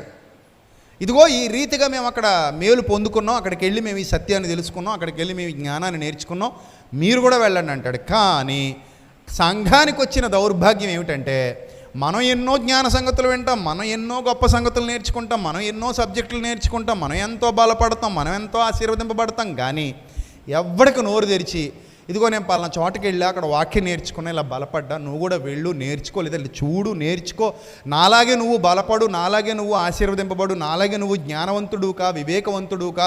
ముందు మనకు ఆత్మ సంబంధమైనదే ముఖ్యం తప్ప శరీర సంబంధమైనది కాదు. ఆత్మయే జీవింపజేయుచున్నది, శరీరం కేవలం నిష్ప్రయోజనం. మనం కొంతకాలం ఉండి ఇలా తర్వాత వెళ్ళిపోయే జీవితాలు మనవి, శాశ్వత కాలం మనం ఇక్కడేం ఉండం అని చెప్పేంతటి మంచి మనసు సంఘానికి ఉందా? సరే, ఇప్పుడు మిమ్మల్ని సూటిగా అడుగుతా, ఇందాకే మీరు చేతులెత్తి చూపించారుగా, ఈ పరిచర్యలో మేము చాలా స్వస్థత పొందుకున్నామని, ఈ పరిచర్యలో మేము చాలా నేర్చుకున్నాం, చాలా ఆశీర్వదింపబడ్డాం, చాలా స్వస్థతపరచబడ్డాం కదా, ఇందాకే కదా చెప్పారు. ఇప్పుడు మళ్ళీ మిమ్మల్ని అడుగుతున్నాను, మరి అంత స్వస్థపరచబడ్డ నువ్వు, అంత మేలు పొందుకున్న నువ్వు ఇతరుల దగ్గరికి ఎప్పుడైనా వెళ్ళి మా పరిచర్యలో ఇలాంటి సత్యం వినబడుతోంది, ఇది మేము నేర్చుకున్నది, ఇది మేము పొందుకున్నది, ఇలా మేము దీవించబడుతున్నాం, ఇలా మేము ఆశీర్వదింపబడుతున్నాం, మీరు వినండి, నేను చాలామందికి సత్యాన్ని పరిచయం చేశానన్న వాళ్ళు చేయి చూపించండి. ఇప్పుడు అంతరాత్మను పరీక్షించుకొని చేయి చూపించాలి, మీ అంతరంగాన్ని పరీక్షించుకొని. మళ్ళీ చూసారా ఎంతమంది ఉన్నారు ఇప్పుడు ఇక్కడ? అదే మీకు రోగం తగ్గితే ఏం చేస్తారు చెప్పండి? Free publicity. అంటే ఇక్కడ ప్రాబ్లం ఏంటంటే, ఇది వైద్యం అని చాలామందికి అర్థం కాల. ఇది కూడా దేవుడు ఏర్పాటు చేసిన వైద్యశాల. అందుకే నేను రాజమండ్రిలో చర్చి కడితే అక్కడ టైటిల్ ఏమని పెడతాను తెలుసా? ఆత్మీయ స్వస్థత కేంద్రము అని పెడతాను. ఏమని పెడతాను? ఆత్మీయ స్వస్థత కేంద్రం. పెద్ద బోర్డు తయారు చేపిస్తాను అక్కడ. ఇక్కడ కూడా పెడతాం తొందరలో. ఆత్మీయ స్వస్థత కేంద్రము అంటే ఇక్కడ జరిగే స్వస్థత శరీర సంబంధమైనది కాదు. ఇక్కడ జరిగే స్వస్థత దేనికి సంబంధించింది? ఆత్మ సంబంధమైన స్వస్థత. మనిషికి అదే కావాలి, ఆత్మ సంబంధమైన స్వస్థత కావాలి, ఆత్మీయ స్వస్థత కేంద్రాలు కావాలి, ఆత్మీయ స్వస్థతశాలలు కావాలరా నాయన. వాటి కోసం వెతకాలి మనం. మనకి ఏ స్వస్థతశాలకు వెళ్ళాలి మనం? ఆత్మీయ స్వస్థతశాలకు వెళ్ళాలి. కానీ మనకే స్వస్థతశాల కావాలి? మనకు ఆత్మీయ స్వస్థతశాల ఎక్కలా. స్వస్థత లేని శరీర స్వస్థతశాల ఏంటది? స్వస్థత ఎక్కడా కనబడని శరీర స్వస్థతశాల కావాలి మనకి. ఆత్మీయ స్వస్థతశాల వద్దు మనకి. ముందు మనం రోగులమని గుర్తించాలి. నాకు ఆత్మీయంగా రోగం ఉంది, దాన్ని సరిదిద్దుకోవాలి, దాన్ని క్లియర్ చేసుకోవాలి, దానికి నాకు దేవుని వాక్యం కావాలి. అక్కడికి వెళితేనే నేను ఏమవుతాను?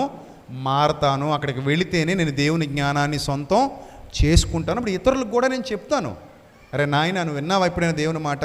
నువ్వు విన్నావు అసలు దేవుని ఆలోచన ఎలా ఉంటుందో? నువ్వు విన్నావు అసలు సత్యం అంటే ఎలా ఉంటుందో?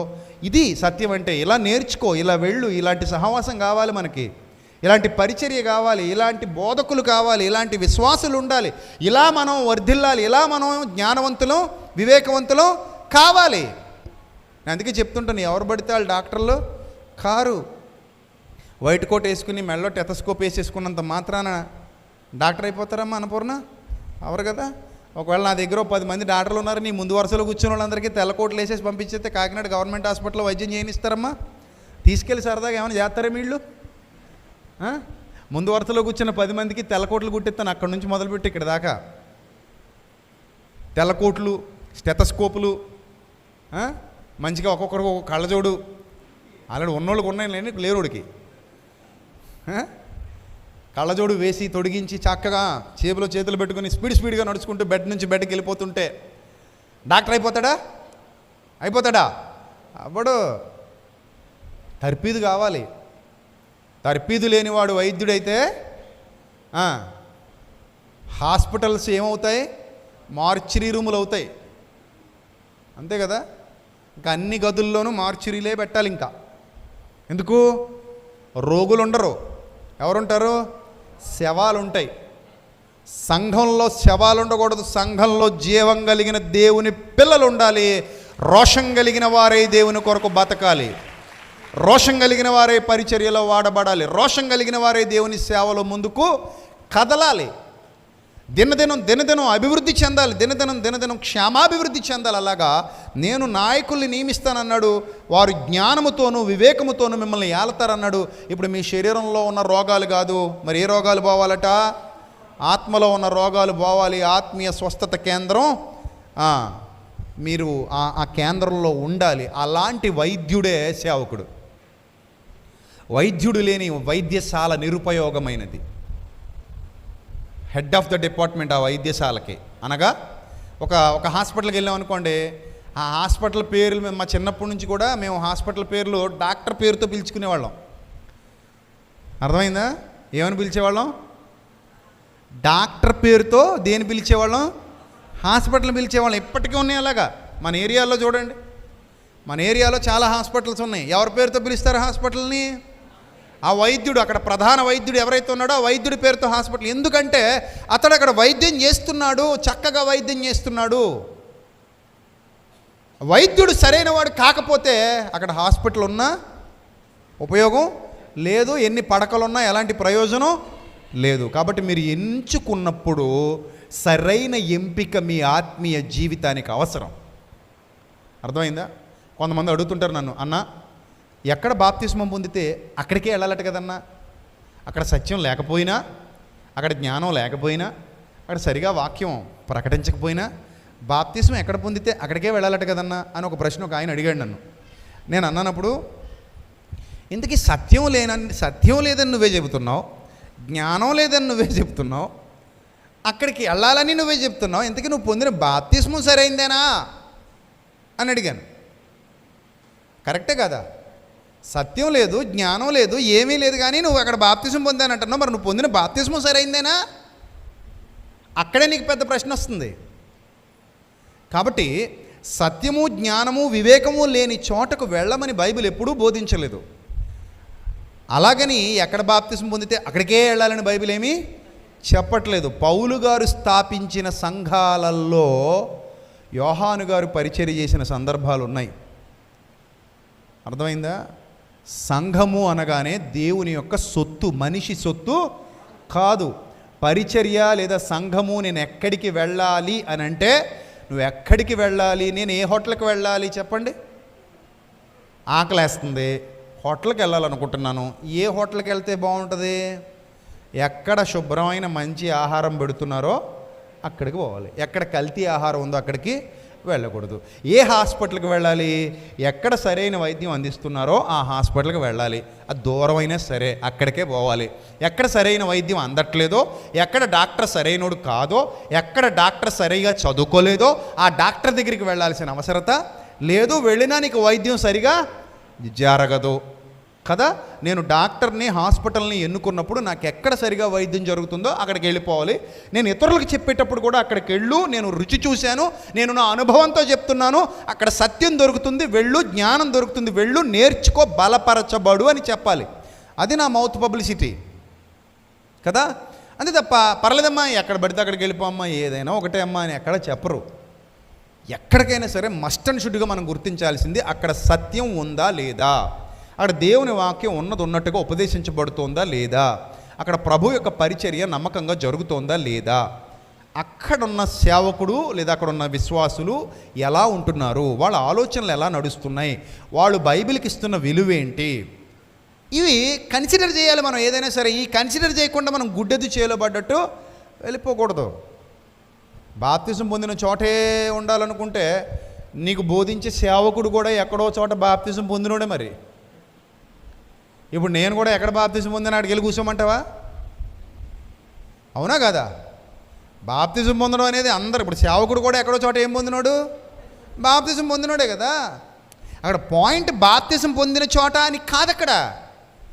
అక్కడ పాయింట్ ఏంటంటే అక్కడ ప్రభు యొక్క శక్తి ఉందా లేదా, ప్రభు యొక్క జ్ఞానం ఉందా లేదా, బైబిల్లో ఉన్నట్టుగా ఉపదేశిస్తున్నారా లేదా, నిన్ను సరిగా ఆత్మీయంగా కడుతున్నారా, నిలబెడుతున్నారా లేదా అనేది ఇంపార్టెంట్. అది మనకు అర్థమైనప్పుడు దూరం కనబడదు, దగ్గర కనబడదు, ఎక్కడికైనా వెళ్తాం, ఎక్కడైనా కూర్చుంటాం, ఎక్కడైనా నేర్చుకుంటాం.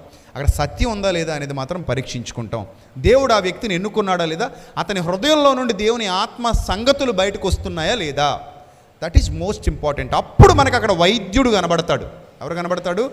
వైద్యుడు కనబడతాడు. Doctor, not a pastor. ఏంటట? డాక్టర్, పరమ వైద్యుని క్రింద పనిచేస్తున్న వైద్య సిబ్బంది, వైద్య బృందము వైద్యం చేస్తున్నారు. అనేకుల హృదయాలలోనికి సూటిగా దేవుని మాటలు వెళుతున్నాయి. అవి లోపలికి చొచ్చుకుపోతున్నాయి. అవి లోపలికి చొచ్చుకుపోయి వాళ్ళని కడుగుతున్నాయి, స్థిరపరుస్తున్నాయి, బలపరుస్తున్నాయి, నిలబెడుతున్నాయి. అది జరగవలసిన సరైన వైద్యము, వైద్య విధానము. గుర్తుపెట్టుకోండి. అలాంటి వైద్యం జరిగే చోటకి ఎంత దూరమైనా సరే వెళ్ళాల్సిందే. ఇప్పుడు హాస్పిటల్ నీకు ఇంటి పక్కన ఉంటుందా? మా ఇంటి పక్కనేనండి హాస్పిటల్ని ఎంతమంది అనగలరు? ఎవరో కొందరు అనగలరు. అంత మాత్రాన అదే హాస్పిటల్కి వెళ్తారా వాళ్ళు? వెళ్ళలేకపోవచ్చు. ఎందుకంటే అక్కడ వైద్యం సరిగా ఉండకపోవచ్చు. అంటే వైద్యం ఎక్కడ మనకి సూట్ అవుతోందో అక్కడికి మనం చచ్చినట్టు ఏం చేస్తాం? వెళ్ళిపోతాం. ఈ మధ్యకాలంలో మనకి ఆన్లైన్ ప్రసంగాలు వచ్చినట్టు ఆన్లైన్ ఏంటవి పరీక్షలు కదా, అపాయింట్మెంట్స్ ఇస్తున్నారు డాక్టర్స్. ఏ అపాయింట్మెంట్లు? ఆన్లైన్ అపాయింట్మెంట్లు. మా విశ్వ ఉన్నాడు బాబు, ప్రతిసారి వాడికి ఏదైనా వచ్చినప్పుడు కాకినాడ తీసుకెళ్ళకపోతున్నాం డాక్టర్ దగ్గరికి. ఆ డాక్టర్ గారు కూడా ఏమన్నాడంటే, సార్ నీకు ఇబ్బంది ఏమీ లేదండి, వీడియో కాల్ అపాయింట్మెంట్ తీసుకోండి అన్నాడు. అమ్మయ్య బతికించావు నాయన. వీడియో కాల్ అపాయింట్మెంట్లో నీకు 400 ఇచ్చేసామనుకో, అక్కడికి వెళ్ళి వచ్చేసరికి అయ్యా 500 ఖర్చు తగ్గుద్ది, ఇంకా 100 రూపాయలు మిగులుతాం కదా. సో ఇప్పుడంతా వీడియో కాల్ అపాయింట్మెంట్ వచ్చేసింది. ఈ వీడియో కాల్ అపాయింట్మెంట్లో బాబు ఫోన్ ముందు కనబడతాడు, డాక్టర్ గారు ఫోన్లో వీడియోలో చూస్తుంటారు. నాయన ఏంటి పరిస్థితి అంటే మనం పక్క నుంచి ఎక్స్ప్లెయిన్ చేసేస్తాం. అంతా చూసిన తర్వాత పర్లేదండి, ఇదిగో మందులు రాసేస్తున్నాను, ఇదిగో చీటీ వాట్సాప్ చేశారు. ఇప్పుడు మరీ సివియర్ అయితేనే మనం ఎక్కడికి వెళ్తాం? హాస్పిటల్కి వెళ్తాం. ఇప్పుడు ఏదో ఆన్లైన్లో ప్రసంగాలు వింటున్నాం కదా, ఆన్లైన్లో ప్రసంగాలు వింటున్నామంటే ఎక్కడో దూరంగా ఉంటాం మనం. ఇప్పుడు మన వాళ్ళు చాలామంది ఉన్నారు, అక్షయలేమలు అన్నదమ్ములు, వాళ్ళు ఎక్కడో ఉన్నారు. వాళ్ళు ఇక్కడికి రావడానికి అవకాశం లేదు. మరి వాళ్ళు ఏం చేస్తారు ఇప్పుడు చెప్పండి? మరి ఇక్కడే ఈ ప్రసంగం నాకు కావాలి, ఈ విధంగా నేను సత్యంలో ఉండాలి, నేను ఎక్కడో ఏదో దేశంలో ఉన్నాను, ఇప్పుడు సడన్గా ఇండియాకి నేను రాలేను, ఎక్కడో నార్త్ సైడ్ వెళ్ళిపోయాను, ఎక్కడో ఇతర రాష్ట్రాల్లో ఉంటున్నాను, నేను రాలేను, నాకు వచ్చే అవకాశం లేదు గనుక లైవ్లో వినేస్తానండి అని చెప్తుంటారు. వాళ్ళకి అక్కడ ఎసెన్స్ ముఖ్యం, అనగా వాక్యం లోపలికి వెళ్ళడం ముఖ్యం. అలాగే మన పిల్లల్లో కూడా చాలామంది దూర ప్రాంతాల్లో ఉన్నవాళ్ళు ఉంటారు. వాళ్ళు ప్రతి నెల మొదటి ఆదివారం వస్తుంటారు ఇక్కడికి, మిగిలిన 3 ఆదివారాలు రారు ఇక్కడికి. వాళ్ళకి అవకాశం దొరకట్లా. ప్రతి నెల మొదటి ఆదివారం వచ్చి చక్కగా మనతో పాటు పరిచర్యలో పాలిభాగం తీసుకొని రొట్టె ద్రాక్షరసం తీసుకొని వెళ్ళిపోతుంటారు. మిగిలిన 3 ఆదివారాలు లైవ్లో వింటుంటారు పాపం వాళ్ళు. మరికొంతమంది ఉంటారు సెమినార్కి వస్తుంటారు, ఒకసారి వస్తారు వాళ్ళు, ఎందుకంటే వాళ్ళు ఇంకా దూరంగా ఉంటారు.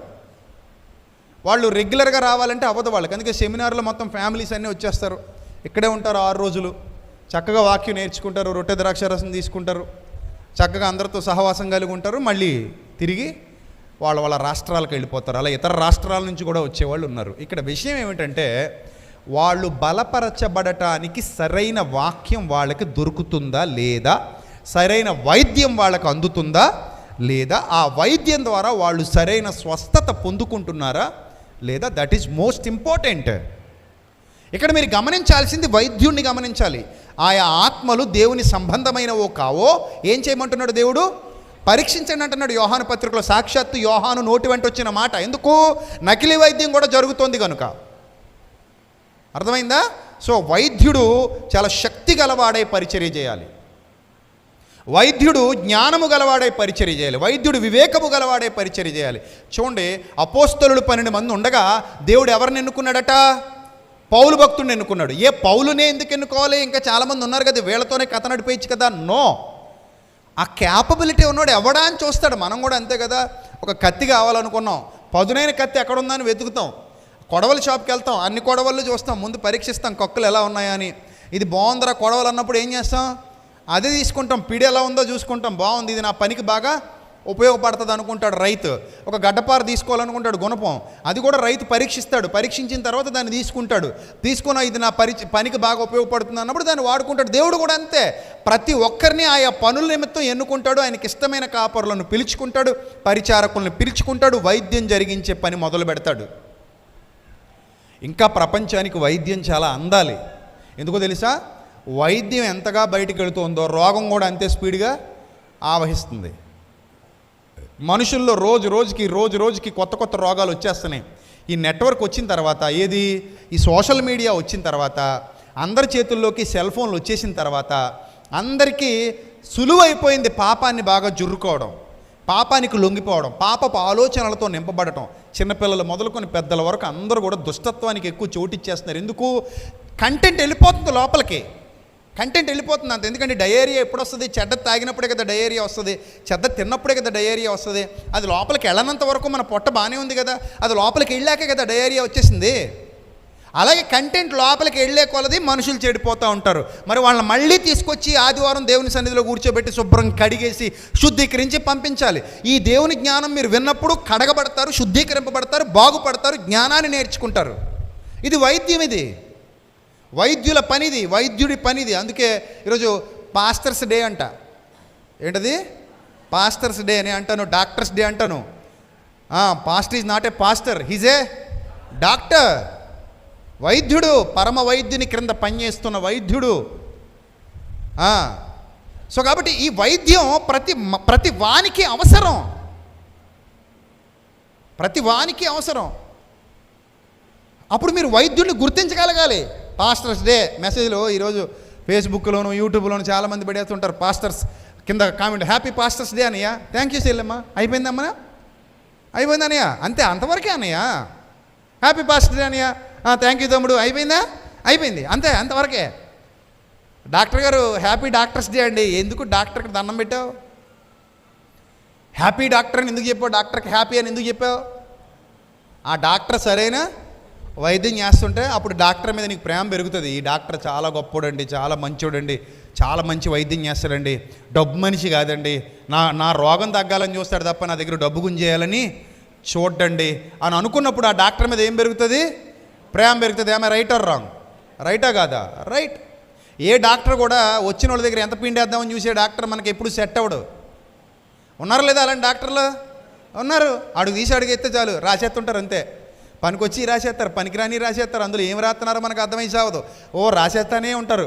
విచిత్రం ఏంటంటే ప్రపంచంలో ఏ భాష అయినా మనం తెలుసుకోవచ్చు, నేర్చుకోవచ్చు, ఇది నేర్చుకోలేము. ఆ ప్రిస్క్రిప్షన్ ఎలా ఉంటుంది అనుకుంటున్నారు? ఒకవేళ ఏదైనా డీతో స్టార్ట్ అయ్యే మందు అనుకుందండి, ఆ డీ ఒకటే కనబడుద్ది, మిగిలినంత గిర్రమని పోద్ది. అది మనకు అర్థమై సావదు. కానీ గవర్నమెంట్ రూల్ ప్రకారం గవర్నమెంట్ ఒక చట్టం ఉంది. ఆ చట్టం ఏంటంటే డాక్టర్ రాసే ప్రతి మందు ప్రిస్క్రిప్షన్లో క్లియర్గా ఉండాలి. లేదా మనం తీసుకోక్కర్లే, నువ్వు క్లియర్గా రాస్తేనే పొడి అక్షరాలు రాసి నాకు అని అడిగే అధికారం కూడా పేషెంట్కి ఉంది. కానీ ఇప్పుడు అలాగ అడిగితే పేషెంట్ల మీద పగట్టేసుకుంటారు వీళ్ళు. ఏనపూర్ణ పగడేసుకుంటాం మా మీద, పేషెంట్ల మీద పగడేసుకుని ఇటు చూడండి రూల్ మాట్లాడుతున్నాడు ఇడు, ఎట్రా నీకు రూల్స్ కావాల్సి వచ్చిందిరా, నీకు కనబడేలా రాయాలరా మేము అని ఆ అక్షరాలు మార్చి రాసి ఏమైనా చేశారనుకోండి నమస్కారం. అందుకే డాక్టర్లతోనూ డ్రైవర్లతోనూ గొడవలు ఎట్టుకోకూడదంట. ఆడేమో దేనైనా గుద్దేస్తాడంట తీసుకెళ్ళి, ఈయనేమో ఏదో పొడిచేస్తాడంట. అందుకని జాగ్రత్తగా ఉండాలంట. సో మొత్తం మీద ఈ రాస్తారు కదా, ఏమి రాస్తారో పోయిన వాళ్ళ కాడ ఉండదు, మనకి ఏదో రాసేస్తారో అది పట్టుకెళ్ళిపోతాం, ఇచ్చేస్తాం. అయ్యా ఏమండి మందులు ఇవ్వండి, తెచ్చుకున్నాం కదా. సో చాలామంది అందులో ఏదో రాసేస్తారు, మన దగ్గర డబ్బులు ఉడికేస్తూ ఉంటారు. అక్కలేని టెస్టులు. మనకు చెల్లెమ్మకి ఇలాగే కడుపులో ఏదో కొంచెం నొప్పిలో వచ్చిందంట. ఆ అమ్మాయి హాస్పిటల్కి వెళ్ళింది, మన చచ్చికొచ్చే అమ్మాయి హాస్పిటల్కి వెళ్ళింది. హాస్పిటల్కి వెళ్తే అబ్బాయి అర్జెంటుగా ఆపరేషన్ చేయాలన్నాడంట మహానుభావుడు అనపర్తిలోనే. ఆపరేషన్ చేయాలంటే ఏంటమ్మా నీకు ఆపరేషన్ ఏంటమ్మా అంటే, ఇలా నాకు ఏడుస్తా ఫోన్ చేసి, ముందు వదినకి చేసింది, నా తర్వాత తను నాకు చెప్పింది, ఏడుస్తుందంటే ఇలా ఇలా జరిగిందట అంటే, ఒకసారి సెకండ్ ఒపీనియన్ తీసుకోమను, అంత ఆపరేషన్ ఏమి ఉండదు నాకు తెలిసి, నేను చెప్తాను కదా అని వేరే డాక్టర్ అమ్మతో మాట్లాడి నేను మళ్ళీ అక్కడికి పంపించా మండపేట. సో మళ్ళీ అక్కడికి వెళ్ళారు. ఇక్కడ 2 హాస్పిటల్ అయిపోయినాయి, వీళ్ళిద్దరు కుమ్మక్క అయిపోయారు, ఆపరేషన్ కంపల్సరీ చేయాల్సిందే అన్నారంట. ఇంకా అక్కడ పంపించిన తర్వాత ఆవిడ దీనికి ఆపరేషన్ ఏంటమ్మా మతిగాని లేదు వెళ్ళమ్మా అందంట, మందులు రాసి ఇచ్చింది, తగ్గిపోయింది, అయిపోయింది. చూసారా? ఇప్పుడు నేను ఏం చేయాలి వీళ్ళిద్దరిని, ఈ డాక్టర్లని అనపతి బ్రిడ్జ్ ఎక్కించి కిందకు తోసేయొద్దు. ఎంత దారుణం అంటే ఏదో రకంగా మనం వ్యాపారం నడవాలనుకుంటున్నారు. ఈరోజు క్రిస్టియానిటీలో కూడా అలాంటి డాక్టర్లు ఉన్నారు, మహానుభావులు. వాక్యం చెప్పబోయాయంటే వాక్యం ఏముండదు, ఎప్పుడు పిండేయడమే, ఎవరి దగ్గర ఎంత పిండేద్దామని. సో అది మంచి పద్ధతి కాదు. అందుకే నేను ఎప్పుడు చెప్తుంటాను, మన సంఘానికి చెప్తుంటాను, నేను ఎప్పుడూ మిమ్మల్ని డబ్బులకి డిమాండ్ చేయలేదు. కానీ డబ్బులు ఖర్చు పెట్టి బోల్డ్ కార్యక్రమాలు చేసామా చేయలేదా? మీరు కార్యక్రమానికి వస్తున్నప్పుడు, ఏదైనా కార్యక్రమానికి వచ్చినప్పుడు అరే భలే చీప్గా చేసారండి అని ఎప్పుడైనా అనుకున్నారా? నిన్న మొన్న కార్యక్రమం జరిగిందిగా, చాలా చీప్గా అయిపోయిందా? ఏమా అందరూ వచ్చారుగా వార్షికోత్సవానికి, అబ్బా భలే చేసారండి, మహా అయితే ఒక 100 రూపాయలు అయి ఉంటుందండి, లేకపోతే మహా అయితే మనం కాన్కేసే 10 రూపాయలు లేకపోతే 50 రూపాయలు అయ్యి ఉంటుందండి, అంతే. మనం అంతవరకే కాంట్రిబ్యూట్ చేస్తాం ఈ కార్యక్రమాలకి, అంతే అనుకున్నారా? అవుతుందా? అలాగా అవుతుందా? ఎంత అవుతుంది? లక్షల్లో ఖర్చులు అవుతాయి. సెమినార్ జరుగుతుంది, సెమినార్కి వచ్చి మీరు కూర్చుంటారు చక్కగా, అబ్బా భలే చేశారండి సెమినార్, సేవకులందరినీ బాగా పిలిచారండి, అందరూ ఉత్తినే వచ్చేసారండి, అందరికీ డీజిల్ గాల్లోంచి దేవుడు ఇచ్చాడండి, కారులో పోసాడండి దేవుడు, 2 టిన్నులు డీజిల్ ఇచ్చాడండి, అందరికీ పెట్రోల్ ఇచ్చాడట, అంతా ఫ్రీగా వచ్చిందండి. మొత్తం ఈ ఎల్ఈడీలు వచ్చేసి నీ ఫ్రీగా, అన్నీ ఫ్రీ, మొత్తం ఫ్రీ, భోజనాలు ఫ్రీ, ఎడు చేయడం అన్నీ ఫ్రీ,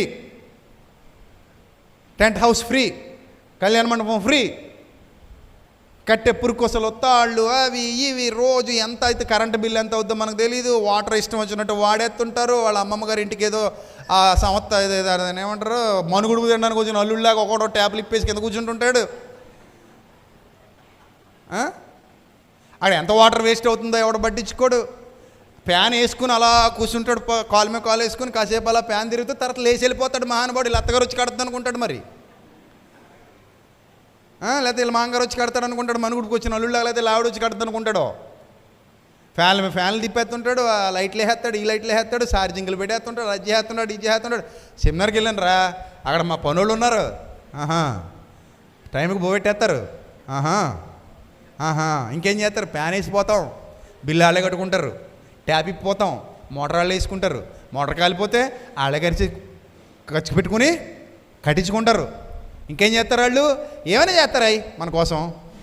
వెళ్తాం, కూర్చుంటాం, మొత్తం అక్కడ తగలేసేస్తాం, వినేస్తాం, వచ్చేస్తాం, ఏది పడితే పడేస్తాం, వాళ్ళే క్లీన్ చేసుకుంటారు, ఎలా పడితే అలా చేసేస్తాం, రూమ్స్ వాళ్ళే శుభ్రం చేసుకుంటారు. ఉన్నారు అక్కడ మా పనోళ్ళు. ఎంత ఖర్చు అవుతుంది ఇంతకీ? ఏముండదాయి, మహా అయితే ఒక 5 రూపాయలు 10 రూపాయలు అవుతుంది అంతే, లేదా 100 రూపాయలు అయిపోద్ది మొత్తం. ఆ కెమెరాలు లెన్సులు అవి ఇవి సెటప్లు సౌండ్ సిస్టాలు ఇవన్నీ అవసరమేనా? అవసరమే. మరి ఏంటంటే అదంతా అంతే ఉత్తినే. మనం ఏం పట్టించుకోగలి ఉత్తినే అయిపోద్ది అంతే. అంతా ఈ ఫీలింగ్ ఉంటుంది కొంతమందికి. ఎప్పుడైనా మీలో ఎవరినైనా ఇదిగో నువ్వు సంఘానికి వస్తున్నావు కాబట్టి నువ్వు 10,000 ఇవ్వాలి, నువ్వు సంఘానికి వస్తున్నావు కాబట్టి 20,000 ఇవ్వాలి, నువ్వు సంఘానికి వస్తున్నావు కాబట్టి ఈ కార్యక్రమానికి సహకరిస్తావా సత్తావా అని ఎప్పుడైనా పీక పట్టుకుని వసూలు చేసిన సందర్భాలు కానీ, భయపెట్టిన సందర్భాలు కానీ, ఇవ్వకపోతే నువ్వు ఏదో అయిపోతావు అని చెప్పిన సందర్భాలు కానీ ఎప్పుడైనా ఉన్నాయని మన సంఘంలో ఉన్నాయా? ఎప్పుడు లేవు. నేను నిజం చెప్తున్నా అబద్ధం చెప్తున్నానా మీ అందరి ముందు? బస్తీ మీ సవాల్ ఉన్నాయా? ఎప్పుడైనా నువ్వు ఇస్తావా సస్తావా అని ఎప్పుడైనా ఎవడన్నా నీ పీక పట్టుకున్నాడా? నువ్వు సెమినార్కి వస్తున్నావు కదా, సెమినార్కి సహకరించని ఎవడైనా నిన్ను బలవంతం చేశాడా? ఏమయ్యా టీడీపీ? ఎవరు బలవంతం చేయలేదు నిన్ను ఎవరో ఎప్పుడూ ఇబ్బంది పెట్టలేదు, నిన్ను అబ్జెక్షన్ చేయలేదు ఎవరును. అంటే దాని అర్థం ఏమిటి? ఇక్కడ పరిచర్య జరుగుతోంది, దేవుని మీద ఆధారపడి జరుగుతున్న పరిచర్య ఇది. దేవుని నామానికి మహిమ కలుగునుగాక. ఏ కార్యక్రమం ఇంతవరకు ఆగల, ఏ కార్యక్రమం దేవుడు ఇంతవరకు ఆపలా. నేను చెబుతానంతే, ఇదిగో ఈ పని చేద్దాం అనుకుంటున్నాం, ఇలా సెమినార్ చేద్దాం అనుకుంటున్నాం, వార్షికోత్సవం చేద్దాం అనుకుంటున్నాం, మీలో ఎవరైనా ఇన్స్పైర్ అయితే చేయండి, దేవుని పనిది మీ బాధ్యత. పలానా చోట మీటింగ్ పెడదాం అనుకుంటున్నాం, దేవుని పనిది మీరు చేయండి, మీ బాధ్యత.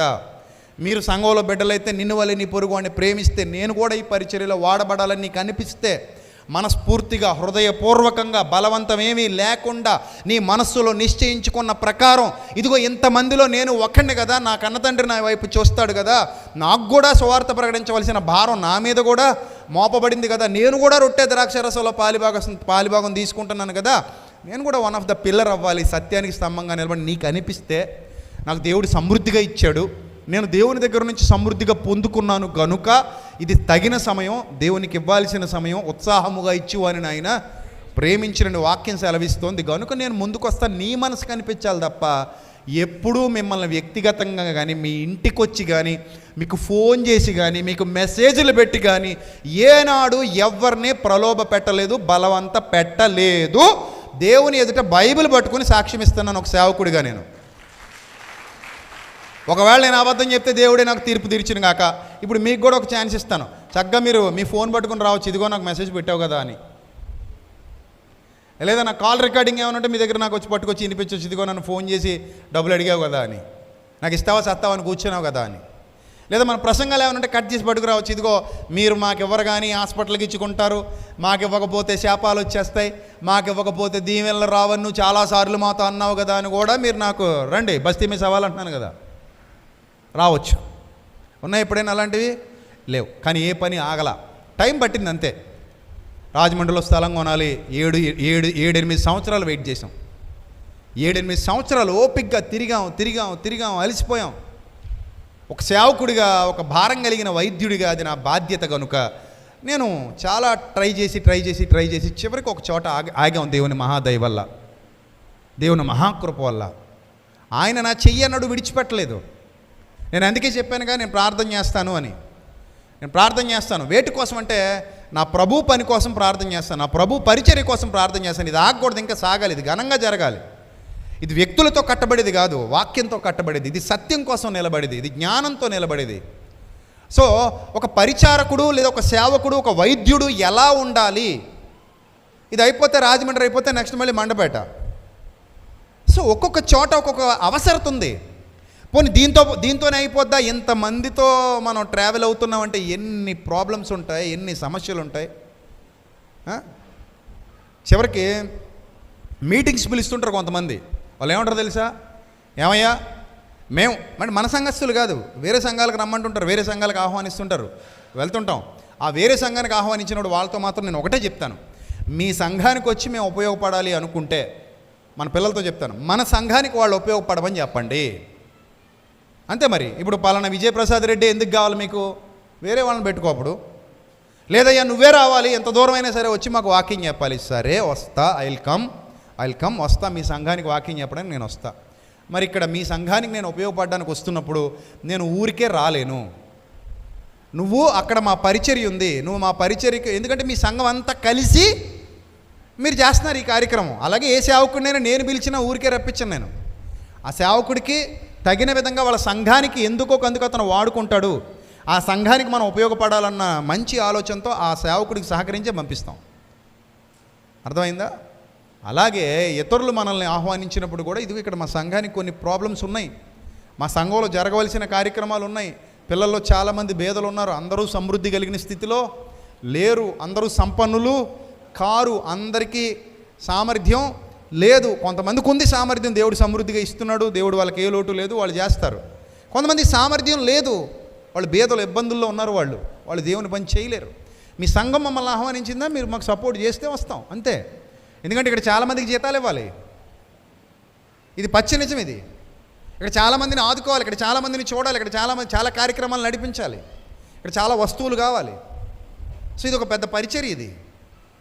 సో ఈ పరిచర్యకి చాలామంది అవసరం ఉంది. ఈరోజు కూడా ఎంతోమంది సహకారులు అక్కడ ఉండబట్టి మన మినిస్ట్రీ, దేవుడు వాళ్ళని లేపబట్టి కొద్ది గొప్ప నడుస్తుంది మినిస్ట్రీ, లేకపోతే మినిస్ట్రీ నడవదు. అక్కడికే కొంతమంది అంటారు, మీరు క్యూఆర్ కోడ్ ఎందుకు ఇచ్చారండి, మీరు ఫోన్ నెంబర్ ఎందుకు ఇచ్చారండి, ఫోన్పే ఎందుకు ఇచ్చారు, గూగుల్ పే ఎందుకు ఇచ్చారు? ఫోన్పే ఇచ్చాం, గూగుల్ పే ఇచ్చాం, లేకపోతే క్యూఆర్ కోడ్ ఇచ్చాం, నువ్వు ఇస్తావా సత్తావా అని ఎవరికైనా మెసేజ్ పెట్టామా? నువ్వు ఇవ్వకపోతే ఏదో అయిపోద్దని ఏమైనా భయపెట్టామా? నువ్వు ఖచ్చితంగా ఇవ్వాల్సిందని ఏమైనా చెప్పామా? ఎప్పుడు చెప్పలా. చాలామంది నోరు తెరిచి అడిగారు, అన్న ఆ క్యూఆర్ కోడ్ ఇవ్వండి, ఫోన్ నెంబర్స్ పెట్టండి, ఆ PhonePe number, Google pay number పెట్టండి, మా వంతు సహాయం మేము పంపిస్తామని దూర ప్రాంతంలో ఉన్న వాళ్ళు అడిగిన నాట నుండి మీద డిస్ప్లే చేయడం మొదలుపెట్టాం మనం. అది కూడా ఎవరిని ఎప్పుడు బలవంత పెట్టలా. మీరే సాక్షులు అంటున్నాను కదా, ఇక్కడ ఉన్నవాళ్ళు, ఇక్కడ చాలా ప్రాంతాల నుండి వచ్చిన వాళ్ళు ఉన్నారు, ఇక్కడ ఉన్నారా లేదా? అందరూ ఈ ఏరియాకి చెందిన వాళ్ళు కాదు, చాలా ప్రాంతాల నుండి వచ్చిన వాళ్ళు ఇక్కడ ఉన్నారు. మీరు చెప్పండి, సాక్ష్యం చెప్పండి. ఎప్పుడైనా మిమ్మల్ని బలవంత పెట్టి డబ్బులు అడిగామా? ఇక్కడ మీరు చేయాల్సిందే అని ఎప్పుడైనా మిమ్మల్ని ఇబ్బంది పెట్టామా? పెట్టామా? పెట్టం కూడా. మీ మనసుకు దేవుడు ఏ ప్రేరణ ఇస్తే ఆ ప్రేరణ ప్రకారం మీరే చేయాలి అని చెప్తాను తప్ప, ఈ కార్యక్రమం చేస్తాను దీనికోసం ఏమైనా సిద్ధపడగలవా అని అడుగుతాం, అది కూడా వాక్యంలోనే చెప్తాను తప్ప ఎప్పుడు వ్యక్తిగతంగా ఎవరిని బలవంతం చేయలేదు, వ్యక్తిగతంగా ఎవరిని బాధ పెట్టలేదు, వ్యక్తిగతంగా ఎవరిని ఇబ్బంది పెట్టలేదు. మీ ఇంటికి వచ్చి కూడా మిమ్మల్ని ఎప్పుడు డబ్బులు అడగలేదు, అడగం. చివరి కానుకలు వేసేటప్పుడు కూడా ఎవరి దగ్గరైనా డబ్బులు లేకపోతే, వాళ్ళు తినడానికి తిండి లేని స్థితిలో ఉంటే, వాళ్ళు ఇబ్బందికరమైన పరిస్థితిలో ఉంటే కానుక వెయ్యొద్దు అని చెప్పిన వ్యక్తినే తప్ప మీరు ఖచ్చితంగా వెయ్యండి అని ఎప్పుడూ నేను ఎవరికి చెప్పను కూడా. ఎందుకంటే ఇక్కడ వ్యవస్థ ఎంతో నడుస్తుందో మీ అందరికీ తెలుసు. ఏది ఊరికే రాదు, ఏది ఉచితంగా రాదు, ఎవ్వరు మనకు ఫ్రీగా ఏమీ చేయరు, అందరికీ మనం ఇచ్చి పంపించాలి. చివరకు మనం వేసే కార్పెట్లతో సహా డబ్బులు కట్టాలి, ఆ లైట్లు అద్దెకి తెచ్చినా డబ్బులు కట్టాలి, లెన్స్ అద్దెకి తెచ్చినా డబ్బులు కట్టాలి, కెమెరాలు అద్దెకి తెచ్చినా డబ్బులు కట్టాలి, ఇంకేమైనా తెచ్చినా ఆ జనరేటర్లో డీజిల్ కూడా ఎవడో మనకి ఫ్రీగా ఇవ్వడు. కానీ ఇదంతా దేనికోసం వాడతాం? మనం పరిచర్య కోసం వాడతాం. చాలా సింపుల్, కారు వేసుకొచ్చాయి అంటారు.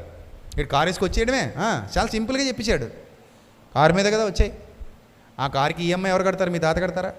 కట్టాలా? ఇక్కడ నుంచి ఇంకో మీటింగ్ పోవాలి, అక్కడ నుంచి ఇంకో మీటింగ్ పోవాలి, అక్కడ నుంచి ఇక్కడికి వచ్చేయాలి. మరి కారు లేకుండా ఎద్దుల బండి ఎక్కి పోమంటావా?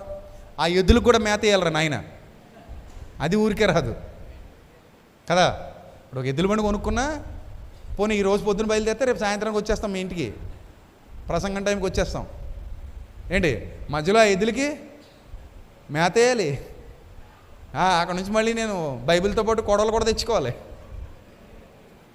దగ్గరలో ఎక్కడున్న చేలుంటే వెళ్ళి గడ్డి కోసుకుని, లేకపోతే ఎవరొకళ్ళు మా బాలుని సాగర్ని వీళ్ళందరికీ గడ్డి కూడా నేర్పించాలి. సురేష్ గారికి శుభ్రం మోపుల మీద ఎత్తేసి, రాజేష్కి రే బాబు ఒక ఎద్దు నువ్వు మేపుకొచ్చే రాజేష్, ఒక ఎద్దునేమో సురేష్ గారు మేపుకొచ్చారు. ఆ బాలుగడేమో పేడ తీసేస్తాడు, సాగర్ గడేమో కడుక్కొచ్చేస్తాడని చెప్పాలి. ఇంకా మరి వాళ్ళు ఎలా బతకాలి? ఇప్పుడు మళ్ళీ వీళ్ళ మీద ఆధారపడి ఇంట్లో కుటుంబాలు ఉన్నాయి. వీళ్ళు ఎద్దులకి సాగిరి చేయడానికి వీళ్ళ పనులన్నీ మానుకొని రావాలి కదా. మరి మళ్ళీ ఇంటి దగ్గర వీళ్ళ కోసం వీళ్ళ భార్యలు పిల్లలు అలా చూస్తుంటారు. మా ఆయన ఎప్పుడు వస్తాడా, మాకేం తెస్తాడా, మరి మమ్మల్ని పోషించాలి కదా అని. మరి వీళ్ళకేం చేయాలి? అప్పుడు జీతాలు ఇచ్చి పంపించాలా? ఇంట్లో పోషించుకోండిరా, వాళ్ళకి అన్నం పెట్టండి, భోజనం పెట్టండి, పంపించాలా వద్దా? పంపించాలా? ఉంటాయి ఇవన్నీ. ఇవేవి అవతలోడు చూడ్డు. పాస్టర్ గారు పిలిస్తే ఏం చేయాలి? వచ్చేయాలి. ఏం చేసి వెళ్ళిపోవాలి? ఉచితంగా మాకు ఏదో చేసి వెళ్ళిపోవాలి. Happy pastors day. పరిచర్య అనేది సంఘటితంగా జరగాల్సింది. పరిచర్య అనేది, మినిస్ట్రీ అనేది ఒక వ్యవస్థ. ఈ వ్యవస్థకు చేయూతనివ్వటానికి దేవుడు ఎవరిని ప్రేరేపిస్తే వాళ్ళు ముందుకు రావాలి. దేవుడు ప్రేరేపించక మానడు. ఇది సత్యం నాకు తెలుసు. ఎందుకంటే నన్ను కూడా చాలా సందర్భాల్లో దేవుని ఆత్మ ప్రేరేపించింది కనుక, దేవుని ఆత్మ ప్రేరేపణకు నేను కూడా చాలాసార్లు తలొగ్గాను కనుక ఆ అనుభవంతో చెబుతున్నాను. దేవుని ప్రేరేపణ రాక మానదు. ప్రతి విశ్వాసికి, ప్రత్యక్షంగా వాక్యంలో ఎదుగుతున్న ప్రతి విశ్వాసికి నువ్వు ఈ పని చేయని దేవుడు ప్రేరేపిస్తాడు. దేవుని ఆత్మ చెబుతుంది. లోపల నుంచి, అంతరంగంలో నుండి ఆలోచన పొడద్ది. కానీ చాలామంది ఏం చేస్తారు తెలుసా? అననీయ సప్పీరేలాగా తొక్కు అవతల పడేస్తారు. ఇదే జరుగుద్ది నాకు తెలుసు. అననీయ సప్పీరు ఎలాగైతే తొక్కు అవతల పడేశారో అలా చాలామంది తొక్కు అవతల పడేస్తుంటారు. అలా చేయకూడదు. ఇది దేవుని ప్రేరణ. దేవుడు నాకు ఈ ఆలోచన ఇచ్చాడు, ఇలా చేయమని నన్ను ప్రేరేపించాడు, నేను చెయ్యాలి అనే భావన రావాలి తప్ప మనకెందుకు అనే భావన ఎప్పటికీ రావడానికి వీలు లేదు. నేను అలా అనుకుంటే ఇక్కడ ఇంత పరిచర్య జరగదు. రాజమండ్రిలో స్థలం కొన్నాం, దానికి ఎంత అవసరం, ఎంత డబ్బు అవసరం అవుతుంది, టైంకి ఎలా ఇవ్వాలి వాళ్ళకి, ఏ టైంలో ఎంత చెల్లించాలి, రిజిస్ట్రేషన్కి ఎంత అవుతుంది, అంచెలంచెలుగా దాన్ని ఎలా మనకు అనుకూలంగా పెంచుకుంటూ వెళ్ళాలి. ఇదంతా ఎంతమంది తీసుకుంటారు బర్డెన్? నాతో పాటు ఎవరు తీసుకోరు. రేపొద్దున ఆరాధన అయిపోద్ది, అందరికీ వాక్యం ప్రకటింపబడుతుంటుంది, అక్కడ కడతాం, అన్నీ చేస్తాం. ఆ తర్వాత నేను ఒక్కడిని అక్కడ పడుకుని దొలుతానా? అందరూ వచ్చి అక్కడ వాక్యం నేర్చుకుంటామా? ఇప్పుడు సెమినార్ అయింది, ఈ ప్లేసెస్ మొత్తం ఎవరు వాడుకుంటారో చెప్పండి? పైనుంచి కింద దాకా ఎవరు వాడతారు ఇవన్నీ? మనమేనా? మన పిల్లలేనా? మన కోసమేనా? మన సంఘమేనా? మన అన్నదమ్ములు, మన అక్క చెల్లెమ్మలే కదా. అంటే ఇది మన పరిచర్యే కదా.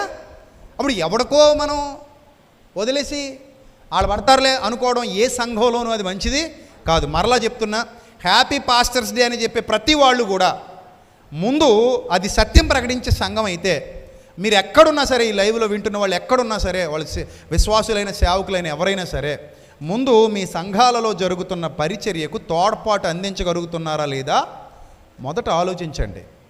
ఆ పరిచారకుడితో పాటు కలిసి మీరు కష్టపడుతున్నారా లేదా మొదట ఆలోచించండి.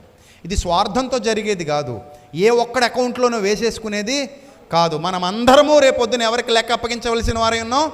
దేవునికి లెక్క అప్పగించవలసిన వారైనా. అందుకే గలతీ పత్రికలో పరిశుద్ధాత్ముడు ఎంత స్పష్టంగా ఒక లేఖనాన్ని వ్రాయించాడంటే, గలతీ పత్రిక 6వ అధ్యాయము 6వ వచనం నుంచి చదవండి.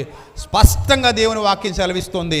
ఒక పరిచారకుడు లేదా ఒక సేవకురాలు సత్యంలో ఎదుగుతున్నారంటే వాళ్ళకి సహకారం అందించడానికి కూడా ముందుకు రాకపోతే ఆ పరిచర్య కొనసాగదు, అది ఆగిపోద్ది. అదేమవుద్ది? దానికి బెస్ట్ ఎగ్జాంపుల్ బైబిల్ గ్రంథంలో ఉంది. లేవీయులకు సపోర్ట్ చేయమని ఇశ్రాయేలీయులకు దేవుడు చెప్పాడు, వాళ్ళు పరిచర్య చేయాలని చెప్పాడు.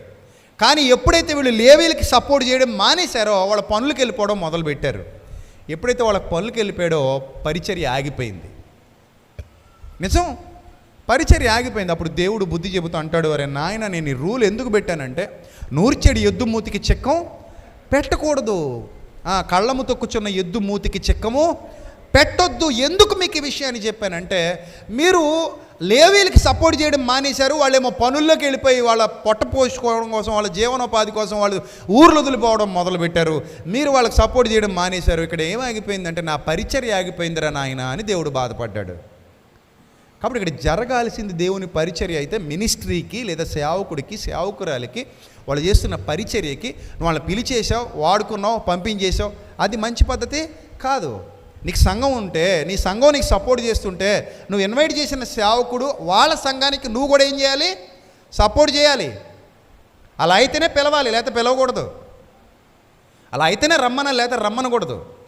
మనం ఏ సేవకుడినైనా పిలిచినప్పుడు, ఆ సేవకుడితో పరిచర్య చేయించుకున్నప్పుడు, ఆ సేవకుడితో వాక్యం చెప్పించుకున్నప్పుడు వాళ్ళకి తగినంత వాళ్ళకి ఇచ్చి, వాళ్ళు ఎంత దూరం నుంచి వస్తున్నారు, వాళ్ళకి ఎంత ఖర్చు అవుతుంది, వాళ్ళు ఎంతవరకు వాళ్ళు మనకి ఎఫర్ట్ పెట్టారు, సో వాళ్ళెంత పరిచర్య చేస్తున్నారు, వాళ్ళకి మనం ఏం చేస్తే ఉపయోగపడతాం, మన సంఘం అంతా కలిసి వాళ్ళకి ఉపయోగపడాలనే భావనతో ఉంటాం. మనం ఆ సెమినార్కి పిలిచినా, ఇంకో వార్షికోత్సవానికి పిలిచినా, లేకపోతే ఇంకో చోటకి పిలిచినా మనం వాళ్ళకి తగినట్టుగా వాళ్ళని పంపించాలి అనేది మన ఆలోచన.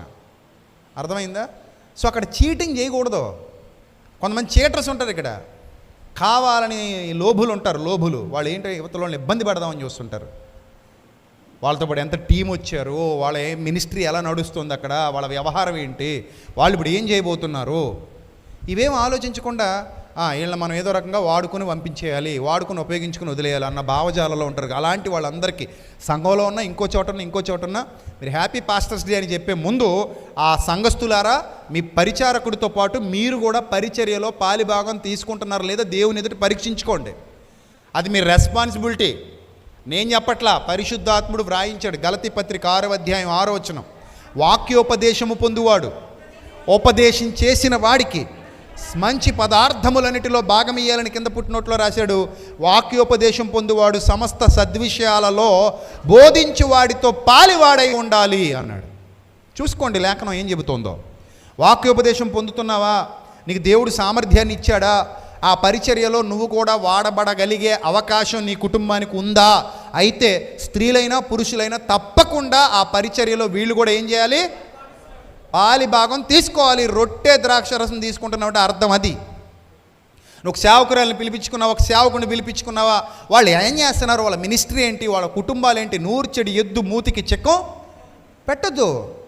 వాళ్ళ పరిచర్య ఎలా సాగుతోంది, వాళ్ళు ఏ విధమైన పరిచర్యలో వాడబడుతున్నారు, ఏ ఏ ప్రాంతాలు తిరుగుతున్నారు, ఎంత ఖర్చు అవుతుంది, ఎంతమందికి జీతాలు ఇస్తున్నారు, అసలు ఆ మినిస్ట్రీ వెనక ఏముంది, ఆ మినిస్ట్రీ మోటివ్ ఏంటి, ఆ మినిస్ట్రీ ఉద్దేశం ఏంటి, మోసం చేసే మినిస్ట్రీయా, సత్యం ప్రకటించే మినిస్ట్రీయా, ఇన్ని చూడాలి. వాళ్ళు చీటింగ్ చేసేవాళ్ళు అనుకోండి, అసలు దగ్గర కూడా రానివక్కర్లా. కానీ సత్యం ప్రకటించే వాళ్ళైతే ఆ మినిస్ట్రీ కొరకు దేవుడు నిన్ను ప్రేరేపిస్తే నిలబడాల్సిందే. ఎందుకంటే ఇది ఏది మనం పట్టుకుపోవడానికి చేసేది కాదు, పరిచర్య కోసం చేస్తున్నాం. మనం పరిచర్య కోసం. నిన్న మనం చక్కగా భోజనాలు పెట్టాం. దగ్గర నిన్న మొన్న అంతా కలిపి మనకు ఒక 1,00,000 పైన అయిపోద్ది. 1,00,000 రూపాయలు పైన అయిపోద్ది మనకి. కానీ 1,00,000 రూపాయలు ఎఫర్ట్ పెట్టి ఒక సంఘంలో మనం కార్యక్రమం చేసాం, లేదా మిగిలిన ఖర్చులన్నీ లెక్కేసుకుంటే ఇంకో 1,00,000 ఎక్స్ట్రా అయిపోతాయి. ఇవన్నీ ఎలా జరుగుతున్నాయి, ఇవి కూడా మనం ఆలోచించాలి. ఇవన్నీ ఎలా జరుగుతాయి? వాళ్ళు మనల్ని బలవంత పెట్టరు, వాళ్ళు మనల్ని అడగరు. కానీ మనకు వచ్చే ప్రేరేపణ ఒకటి ఉంటుందిగా, మనం కూడా అందులో పాలిభాగమేగా, మన కుటుంబం కూడా అందులో పార్టిసిపేట్ చేస్తుందిగా, మనం కూడా మేలు పొందుకుంటున్నాంగా, ఎంతో కొంత మేలు. అక్కడికి వెళ్ళి మేలు పొందుకుంటున్నామా లేదా? పొందుకుంటున్నాంగా. మరి మనం మేలు పొందుకుంటున్నప్పుడు మన వంతు బాధ్యతగా దేవుడు మనకిచ్చిన సామర్థ్యంలో నుండి మనం కూడా ఈ పరిచర్యలో వాడబడాలి అనే భావన ఉండాలి తప్ప అననీయ సప్పీరలా చీటింగ్ మనస్తత్వం ఉండకూడదు. అర్థమవుతుందా? పరిచర్యకి ఎప్పుడు ప్రోత్సహించేలా ఉండాలి, పరిచర్యను సహకరించేలా ఉండాలి.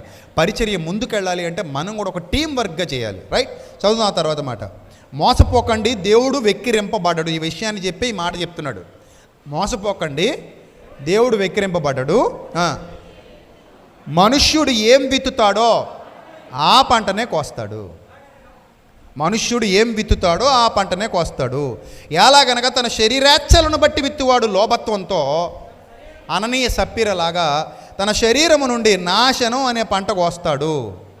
ఆత్మను బట్టి అనగా పరిశుద్ధాత్మ ప్రేరణను బట్టి విత్తువాడు ఆత్మ నుండి నిత్య జీవము అనే పంట కోస్తాడు. కాబట్టి మేలు చేయటంలో ఎప్పుడూ విసుక్కోవద్దు. మేలు, ఇతరులకు మేలు చేయటంలో నీకు సామర్థ్యం ఉంటే ఎప్పుడు కూడా ఏం చేయొద్దు, విసుక్కోవద్దు. నేనెందుకు చేయాలి, నేనెందుకు ఇవ్వాలి, నేనెందుకు కష్టపడాలి, నేనెందుకు పని చేయాలి, ఈ భావజాలం వద్దు. ఇప్పుడు మనందరం భోజనం చేస్తాం, కానీ అక్కడ సాంబారు తయారు చేస్తూ చేతులు కాల్చుకునే వాళ్ళకి మనకి సంబంధం ఉందా లేదా? ఏమ్మా, ఉందా లేదా? ఉందా? చెప్పండమ్మా. ఉంది. మనం హాయిగా ఆనందంగా వాక్యం వింటున్నాం. అలా వాక్యం కూడా వింటలేదు అక్కడ. వంటలు చేసే దగ్గర వాళ్ళు అక్కడ చేతులు కాల్చుకోవచ్చు, కాళ్ళు ఇబ్బంది పడవచ్చు, ఏవైనా చేతులు చేస్తున్నారు, భోజనాలు సిద్ధం చేస్తున్నారు, మనకు కావాల్సినవన్నీ సిద్ధం చేస్తున్నారు. ఇప్పుడు మనం హాయిగా భోజనం చేయాలి అంటే అక్కడ కొంతమంది ఏం చేయాలి, కష్టపడాలి. వాళ్ళు కష్టపడకుండా మన దగ్గరికి ఏది రాదు. దానికోసం చాలా ఖర్చు పెట్టాలి, చాలా ఎఫర్ట్స్ పెట్టాలి, దానికి సహకరించే వాళ్ళు కావాలి. లేకపోతే సంఘంలో ఈ కార్యక్రమాలు జరగవు.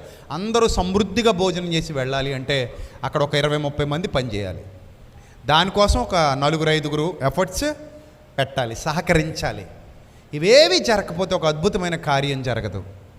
సో అందులో ఎప్పుడు నేను ప్రేక్షకుడిని మాత్రమే అని అనుకోవడం మంచి పద్ధతి కాదు. నేను కూడా అందులో పాలి భాగస్తుని. అందుకే దేవుడు ఎంత స్పష్టంగా చెప్పాడంటే, వాక్యోపదేశం పొందుతున్నావా, వాక్యోపదేశం పొందువాడు ఉపదేశించేవాడికి మంచి పదార్థములన్నిటిలో భాగం ఇవ్వలను, మోసపోకండి.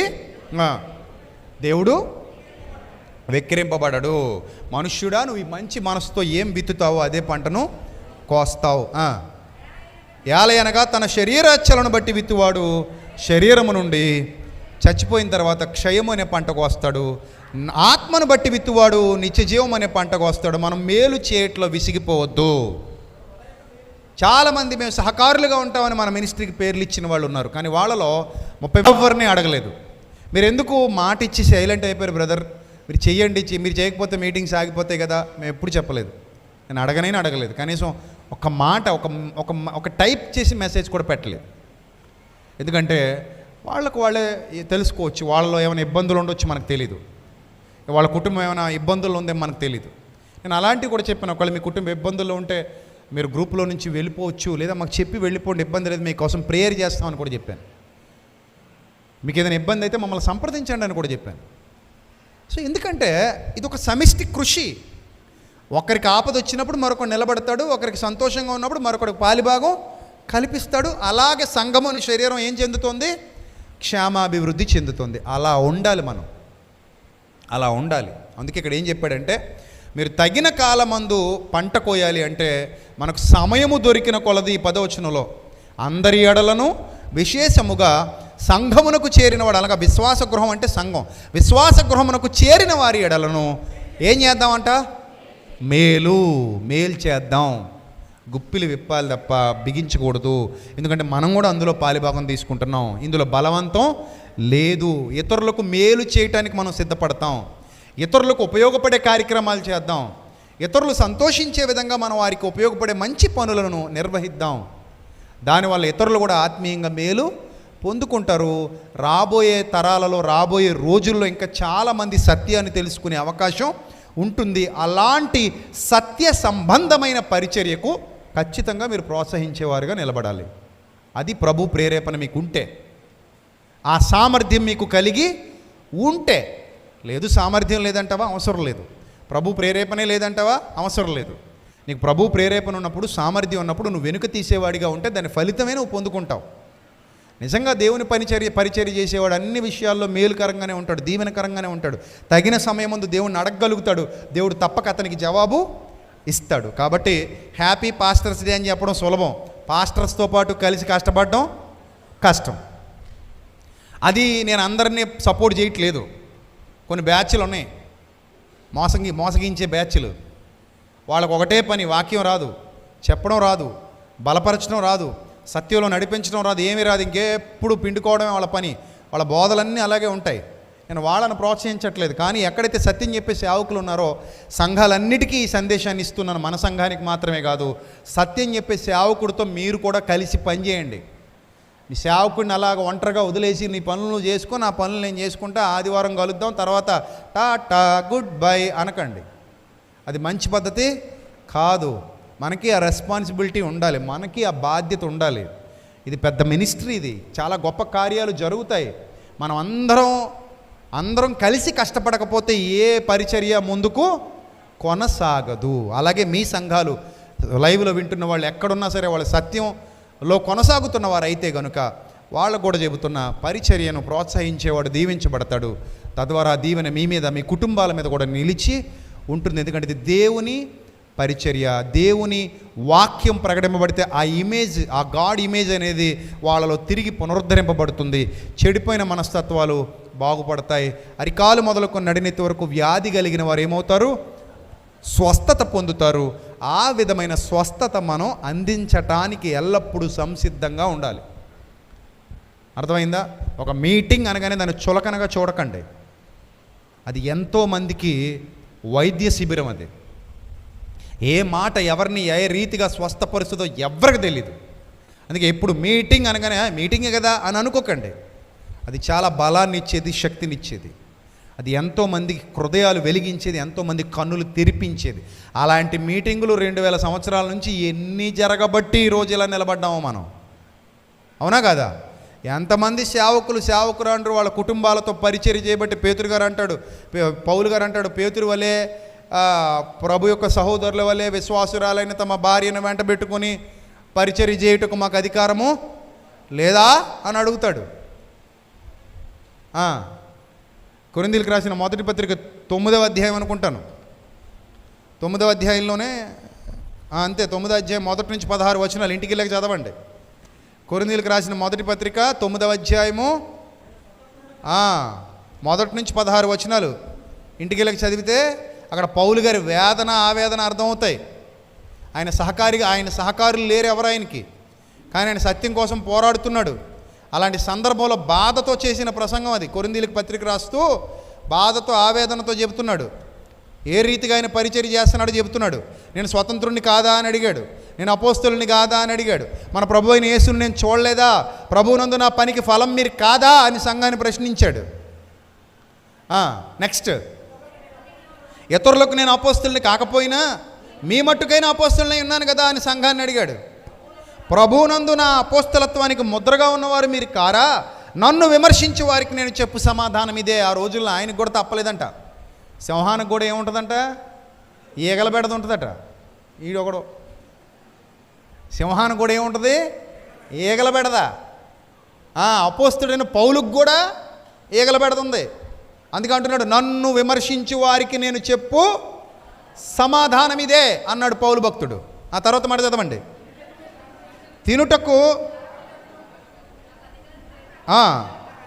తినుటకు తాగుటకు మాకు అధికారం లేదా అని అడిగాడు. అంటే వాళ్ళు ఏమన్నారంటే, ఇదిగో నువ్వు వచ్చావా వాకింగ్ చెప్పి వెళ్ళిపో, నీకు భోజనాలు అవి ఉండమన్నారనమాట.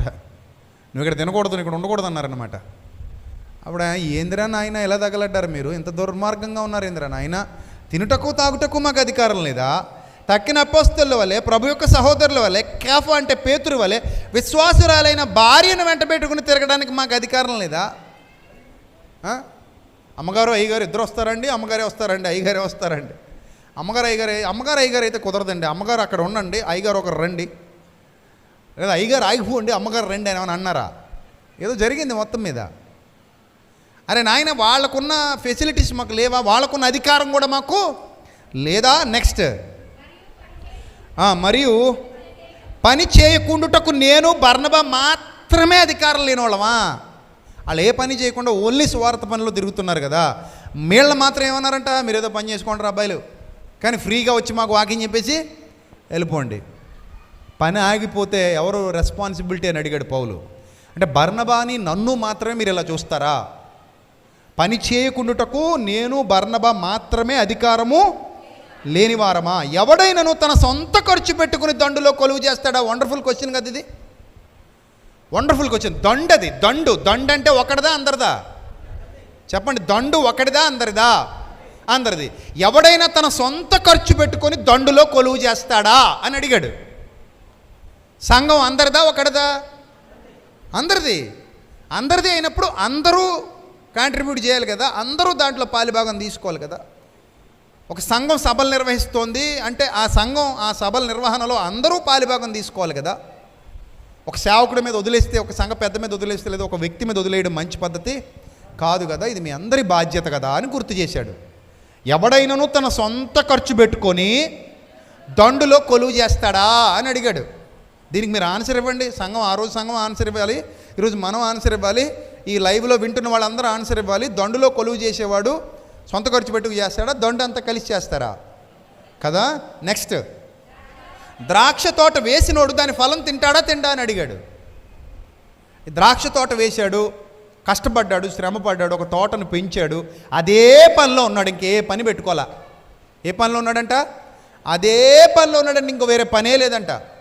ఒక టీచర్ గారు స్కూల్కి వెళ్ళాడు, పొద్దున్న ఎప్పుడో లేవాలి, ప్రిపేర్ అవ్వాలి, వెళ్ళాలి, స్కూల్కి వెళ్ళాలి, క్యారేజీ కట్టుకు పోవాలి, పొద్దు నుంచి సాయంత్రం వరకు స్కూల్లోనే ఉండాలి. వాళ్ళు ఎవరి పిల్లలో, ఈయన పిల్లలు కాదు, కానీ ఈయన మీద నమ్మకంతో ఆ పిల్లలందరినీ ఈయన దగ్గరికి పంపించారు. ఇప్పుడు వాళ్ళందరికీ పొద్దున్న సాయంత్రం అంతా బురదని ఎత్తుంటారు. ఒక్కడింట్లో ఉంటేనే తల ప్రాణం తోక్కొచ్చేస్తుంది మీకు, మనకి అవునా.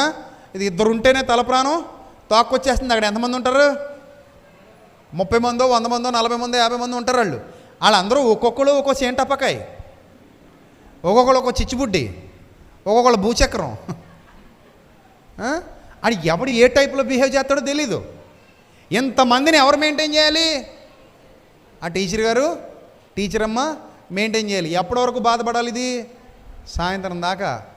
ఇంటికి వెళ్ళేసరికి జెండు బోన్ డబ్బాలు అరిగిపోతుంటాయి, రాసేస్తుంటారు చాలామంది టీచర్ అమ్మల పరిస్థితి, టీచర్ల పరిస్థితి ఇదే. జెండు బోన్ డబ్బాలు పడి తిరుగుతుంటారు వాళ్ళు. ఎందుకనుకుంటున్నారు? వాళ్ళతో అరిచి సైలెన్స్, అరే బిట్టు గట్టు చిట్టు ముట్టు వాళ్ళ పేర్లు రకరకాలు ఉంటాయి. అందరినీ పిలిచారే ఆగరా, అలా చేయరా, ఇలా రా, మాట్లాడడం ఎంత అలసిపోతుందో తెలుసా. 2 ప్రసంగాలు అయ్యేసరికి సాయంత్రానికి ఉంటుంది నాకు మొత్తం ఎనర్జీ లెవెల్స్ పడిపోతాయి. ఆ మధ్య కువైట్లో శుక్రవారం ఆదివారం తెలియదు కానీ మొన్న కువైట్ వెళ్ళినప్పుడు దాదాపు ఒక 10 ప్లేస్లో 8 ప్లేస్లో తిప్పేశారు నన్ను. ఒక చోట 1 గంట, ఒక చోట 1 అరగంట, ఒక చోట 45 నిమిషాలు. ఇంకా మాట్లాడుతూనే ఉన్నాను. దారిలో అవి ఇవి తాగుతున్నాను, మాట్లాడుతున్నాను. మళ్ళీ కారులో తీసుకుపోతున్నారు, ఇంకో సంఘానికి వెళ్తాను, అక్కడ మాట్లాడుతున్నాను. మళ్ళీ ఇంకో సంఘానికి వెళ్తాను, అక్కడ మాట్లాడుతున్నాను. ఒక పక్కేమో అన్నయ్య జోసఫ్ రెడ్డి గారు ఫోన్ చేస్తున్నారు, నాన్న ఇక్కడ టైం అయిపోతుందంటే వచ్చేస్తున్నాను అన్న అని చెప్తాను. లాస్ట్లో మళ్ళీ అక్కడికి వెళ్ళాలి అన్న వాళ్ళ దగ్గరికి. సో చాలా మంచిగా చేస్తారు వాళ్ళు పరిచర్య, జోసఫ్ రెడ్డి గారు వాళ్ళు కువైట్లో. సో తీసుకెళ్లారు, అయిపోయింది. మొత్తం తిప్పారు సేవకులు అందరితో చాలామంది దగ్గరికి వెళ్ళి సాయంత్రం వచ్చేసరికి శవలాగా అయిపోయాను. ఇంక నేను నిజంగా మీరు చెప్తే నమ్మరు, చచ్చిపోతానేమో అనిపించింది నాకు. 10 ప్రసంగాలు అయ్యేసరికి, 8 ప్రసంగాలు 9 ప్రసంగాలు అయ్యేసరికి ఇంక చచ్చిపోయేలా ఉన్నాను రా నేను. ఎందుకంటే మొత్తం బాడీలో ఎనర్జీ లెవెల్స్ అన్నీ పడిపోయినాయి. వాటర్ మీదే నడుస్తుంది వ్యవహారం. ఇంక అక్కడికి ఆ ఎలక్ట్రాల్ డ్రింక్లని అవన్నీ ఇవన్నీ తాగుతున్నాను. ఎన్ని తాగినా మాట్లాడడం అంటే మామూలు విషయం కాదు. మొత్తం ఎనర్జీ పోద్ది ఎనర్జీ. సాయంత్రం ఇంటికి వెళ్ళేసరికి కాళ్ళు అలా పైన పెట్టుకు పడుకుంటే చక్కగా ఎవరైనా మసాజ్ చేస్తే బాగుండరు నాయన అనిపిస్తుంటుంది. అలా ఒళ్ళంతా అంత నొప్పులు వస్తాయి. మనకేమనిపిస్తుంది, ఏం చేశాడు మైకి తీసుకున్నాడు, మాట్లాడాడు, కాసేపు నిలబడ్డాడు. కాసేపు అంటే ఎంత? ఇప్పుడు నేను నిలబడి ఎంతసేపు అవుతుంది? ఎంతసేపు అవుద్ది? టైం నేను చూడలేదు. 1 గంట దగ్గరికి వెళ్తుంది అంటే మీకు భోజనాలు ఉన్నాయని కూర్చోబెట్టాను, కంగారు పడకండి. లేకపోతే ముందే పంపించేది మిమ్మల్ని 12 గంటలకే తోలేద్దాను, ఎందుకు ఇబ్బంది పడతారని. ఎలాగో భోజనం ఉంది కదా, కూర్చోండి కాసేపు, ఏం చేస్తారు ఇంటికి వెళ్ళి వినండి వాక్యం అని చెప్పి కూర్చోబెట్టాను అంతే. ఇప్పుడు దాదాపు నేను ఎన్ని గంటలు తీసుకున్నాను ఇక్కడ టైము? 11:10 అలా తీసుకుని ఉంటాను. ఇప్పుడు ఎంత అయింది టైము? 2 గంటల నుంచి ఏం చేస్తున్నాను నేను ఇక్కడ?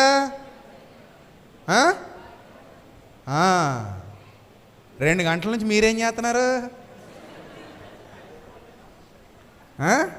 నొప్పులు వచ్చేస్తున్నాయి కొంతమందికి, ఎలాగ అనుకొని ఇటు మీకే అట్టా ఉంటే కాళ్ళు నొప్పులు వచ్చేసి 2 గంటల నుంచి ఎందుకు తిరుగుతుంది అనుకుంటున్నారు ఇలాగ అటు ఇటు? మరి ఇలాగ ఎన్ని గంటలు నిలబడాలి, ఎన్ని రోజులు నిలబడాలి, ఎన్ని గంటలు నిలబడి ఉంటే ఈ పరిస్థితి? మొన్న మధ్య హాస్పిటల్కి వెళ్తే సార్ వెరికోస్ వెయిన్ స్టార్ట్ అవుతుంది, జాగ్రత్తగా ఉండండి అన్నాడు. మొదలైంది సార్ మీకు, నిలబడి ఉండకండి ఎక్కువసేపు అన్నాడు. మా బతికే అదిరా నాయన, మా పిల్లలందరూ మంచోళ్ళు కూర్చుని ఉంటారు గుమ్మడికాయలాగా, మమ్మల్ని మాత్రం నిలబెడతారు. మేం కానీ కూర్చున్నామా కింద నుంచి కామెంట్లు పెడతారు, వీడికి ఎంత పొగరు, వీడెంత దుర్మార్గుడు, మేమంటే దేవుని పిల్లలం కాబట్టి కూర్చొని దేవుని మాటలు వింటాం, కానీ వీడు నిలబడి దేవుని వాక్యాన్ని ప్రకటించకుండా కూర్చొని ప్రకటిస్తున్నాడు దుర్మార్గుడు అని కూర్చున్న వారు కామెంట్ చేస్తారు. ఎవరు చేస్తారు కామెంటు? కూర్చొని వాక్యం వినేవారు. కూర్చొని దేవుని వాక్యం ఎవడైనా ప్రకటించాడు అనుకోండి, వాళ్ళని మాత్రం ఏం చేస్తారు? కామెంట్ చేస్తారు. దేవుని వాక్యం నిలబడి చెప్పాలి తప్ప కూర్చొని చెప్పకూడదు. సరే బిడ్డ, మరి దేవుని వాక్యం నిలబడి వినాలి తప్ప కూర్చొని వినకూడదు. దేవుని వాక్యం ముందు కూర్చుంటావా? ఎంత పొగరు నీకు! దేవుని వాక్యం అంటే దేవుడు, కానీ దేవుడు ముందు కూర్చొని మళ్ళీ నువ్వు కాలు మీద కాలేస్తావా? నువ్వు కాలు ఎరగొట్టేక ఎంత పొగరు నీకు, ఎంత పొగరు! ఇక్కడ రేపటి నుంచి నువ్వేం చేయొద్దు, దేవుని వాక్యం వినేటప్పుడు అస్సలు నువ్వేం చేయొద్దు, కూర్చోవద్దు. ఎట్టుంటుంది? బాగుంటుందా? అస్సలు బాగోదు. కాబట్టి వాక్యం ప్రకటించడం అనేది చాలా కష్టం. 2 పని చేయాలి. ఏం పని చేయాలి? 2 పని చేయాలి. ఒక పక్క ఈ మిషన్ పని చేయాలి, ఒక పక్క ఈ మిషన్ అంతా పని చేయాలి. చాలా ఎనర్జీ వేస్ట్ అవుతుంది, చాలా నీరసం వస్తుంది. ఒక బాధ్యత కలిగిన పని, ఆ బాధ్యత గల పని చేసేవాడు సేవకుడు. ఇప్పుడు మీరు హ్యాపీ పాస్టర్స్ డే అన్నప్పుడు ఆడేం హ్యాపీగా ఉండరు, ఎవడ బాధలు అడుగుంటాయి, ఎవరి ఇబ్బందులు అనుకుంటే. ఒక వ్యవస్థను నడుపుతున్నప్పుడు, ఒక మినిస్ట్రీ నడుపుతున్నప్పుడు బోలెడన్ని తలపోట్లు ఉంటాయి. ఇన్నున్నా కూడా ఒకడు వైద్యం చేస్తున్నాడు, ఒకడు పరిచర్య చేస్తున్నాడు అని ఆలోచించాలి. సంఘం ఆ రోజు ఆలోచించలేదు కనుక రాశాడు. ఏమన్నాడు? ఎవడైనా ద్రాక్ష తోట వేసి దాని ఫలము తినని వాడెవడు అని అడిగాడు సంఘాన్ని. తర్వాత మాట చదవండి, మీరే చదవండి. మందను కాచి మంద పాలు త్రాగని వాడెవడని అడిగాడు సంఘాన్ని ఆనాడు అపోస్తలుడైన పౌలు. తర్వాత ఈ మాటలు లోకాచారమును బట్టి చెప్తున్నానా, ధర్మశాస్త్రం కూడా వీటిని చెబుతోంది కదా. నెక్స్ట్, కళ్ళము తొక్కుచున్న ఎద్దు మూతికి చిక్కం పెట్టొద్దు. స్కూల్లో టీచర్ పొద్దు నుంచి సాయంత్రం దాకా పిల్లలతో అంత తలకాయపోటు అనుభవించాడంటే సాయంత్రం వెళ్ళేసరికి ఊరికే పాఠాలు చెప్పు, ఊరికే ఇంటికి వెళ్ళిపో అన్నారు అనుకోండి. సాయంత్రం ఇంటికి వెళ్ళేసరికి ఆయనకు కూడా 2 పిల్లలు ఉంటారుగా, ఆయనకు కూడా ఆయన నమ్ముకున్న భార్య ఉంటుందిగా. మీ పిల్లలకు ఉపదేశిస్తున్నారు కనుక మీరు ప్రతి నెల టీచర్స్కి జీతాలు ఇస్తున్నారు. ఎందుకు జీతాలు ఇస్తున్నారంటే వాళ్ళు విద్య నేర్పిస్తున్నారు కనుక, విద్య నేర్పిస్తున్నారు. అదే విషయాన్ని ఇక్కడ పౌలు చెబుతూ నేను పరలోకపు విద్య నేర్పిస్తున్నాను అన్నాడు సంఘానికి. పరలోకపు విద్య నేర్పిస్తున్నాడు. అందుకే కళ్ళము తొక్కుచున్న ఎద్దు మూతికి ఏం పెట్టొద్దు అన్నాడు, చిక్కం పెట్టకు అని మోషే ధర్మశాస్త్రంలో వ్రాయబడి ఉన్నది. దేవుడు ఎద్దుల కొరకు విచారిస్తున్నాడా, కేవలం మన కొరకు దీన్ని చెబుతున్నాడా? అవును, మన కొరకే కదా ఈ మాట వ్రాయబడెను, మన కొరకే ఈ మాట వ్రాయబడింది. గనుక మీ అందరికీ నేను ముగింపులోకి వెళుతున్నాను. పరిచర్య చేసే వాళ్ళను ప్రోత్సహించండి, మీరు కూడా ఆ పరిచర్యలో పాలిభాగం తీసుకోండి. ప్రభు అనుగ్రహించే ప్రతి ప్రేరణకు తలొగ్గండి. నాది కాదు అనే భావనతో ఒకవేళ నువ్వు ఉంటే నిత్య జీవానికి వెళ్ళే అవకాశం నీకు ఉంటుంది. ఎందుకంటే అప్పుడు నిన్ను కూడా ప్రభు అంటాడు, నువ్వు నా దానవు నా వాడవు కావంటే. ఎందుకంటే ఆ భారం నువ్వు తీసుకోలేదు కనుక. పౌలు భక్తుడు ఏమన్నాడు, సువార్త ప్రకటించవలసిన భారము నా మీద మోపబడి ఉన్నది, అయ్యో సువార్తను ప్రకటింపకపోయిన ఎడల నాకు శ్రమ అన్నాడు. కాబట్టి ప్రతివాడు ఇతరుల భారాలను తీసుకోవాలి, పరిచర్య ధర్మాన్ని జరిగించాలి, పరిచర్య ధర్మంలో వాడబడాలి, పరిచర్య ధర్మాన్ని ఘనంగా జరిగించాలి. అది సేవకుడైనా సేవకురాలైనా వారితో పాటుగా మీరు ఈ పరిచర్యలో ముందు కొనసాగాలి. వారికి సపోర్ట్గా నిలబడితే వాళ్ళు ఇంకా ఎక్కువ పరిచర్య చేయగలుగుతారు. అందుకే సువార్త ప్రకటించి వారు పంపబడని ఎడల వారెట్లు ప్రకటించుదురు అన్నాడు, వారెట్లు ప్రకటించుదురు. కాబట్టి ఒక మినిస్ట్రీ లేదా ఒక పరిచర్య, ఒక వ్యవస్థ ఘనంగా నడిచి నిలబడాలి, దేవునికి మహిమ రావాలి అంటే అందులో మనమందరం మన వంతు పాత్ర పోషించాలి. అప్పుడు ఏమని చెప్పాలి, హ్యాపీ పాస్టర్స్ డే అని చెప్పాలి. అంతేనా? ఏ హ్యాపీ టీచర్స్ డే అని చెప్పాలి. ఎప్పుడు టీచర్ అంటే ఏంటో అర్థమైనప్పుడు, ఆ టీచర్ ఏం చేస్తున్నాడో గుర్తించినప్పుడు, ఆ టీచర్ని గౌరవించారు. టీచర్ లేకపోతే మా బతుకులు ఏమైపోయాయని తెలుసుకున్నప్పుడు టీచర్ విలువేంటో అర్థం అవుద్ది. ఎప్పటికీ మన టీచర్లు కనబడగానే మనం ఏం చేస్తాం, బండి దిగిపోతామా, సైకిల్ దిగిపోతామా, లేచి నిలబడతామా? ఎందుకు? పూర్వ విద్యార్థుల ఆత్మీయ సమ్మేళనం ఏర్పాటు చేస్తున్నారు చాలామంది. 10th క్లాస్ వాళ్ళు, ఇంటర్ వాళ్ళు, డిగ్రీ వాళ్ళు, ఎప్పుడో చదువుకున్నారు ఎలిమెంటరీ స్కూల్లో. వాళ్ళందరూ ఇప్పుడు ఆ టీచర్లు అందరినీ పిలిచి మరలా వాళ్ళకి ఏం చేస్తున్నారు, సన్మానాలు చేస్తున్నారు. ఎందుకు సన్మానం చేస్తారు టీచర్కి?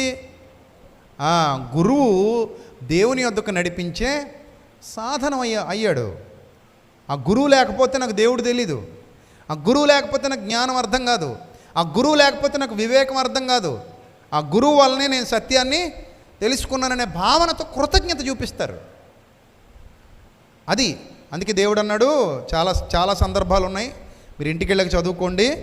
ఆ సందర్భాలన్నిటిలో దేవుడు చెప్తాడు, విశేషముగా వాక్యమందు ప్రయాసపడు వారిని, విశేషముగా ప్రయాసపడుచు ప్రభువునందు మీకు పైవారై ఉండి మీలో ప్రయాసపడు వారిని.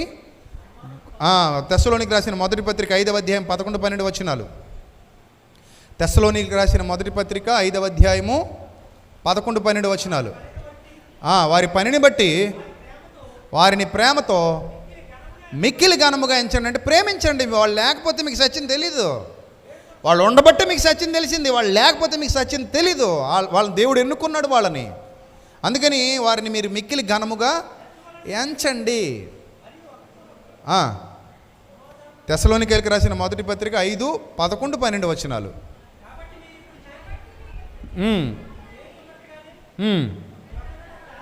ఒకరినొకడు ఆదరించి ఒకరికొకడు క్షేమాభివృద్ధి కలిగజేయండి. ఒకరికొకడు ఆదరించాలట, ఒకరికొకడు క్షేమాభివృద్ధి కలిగజేయాలట. ఇది సంఘ ధర్మం, పరిచర్య ధర్మం ఇది.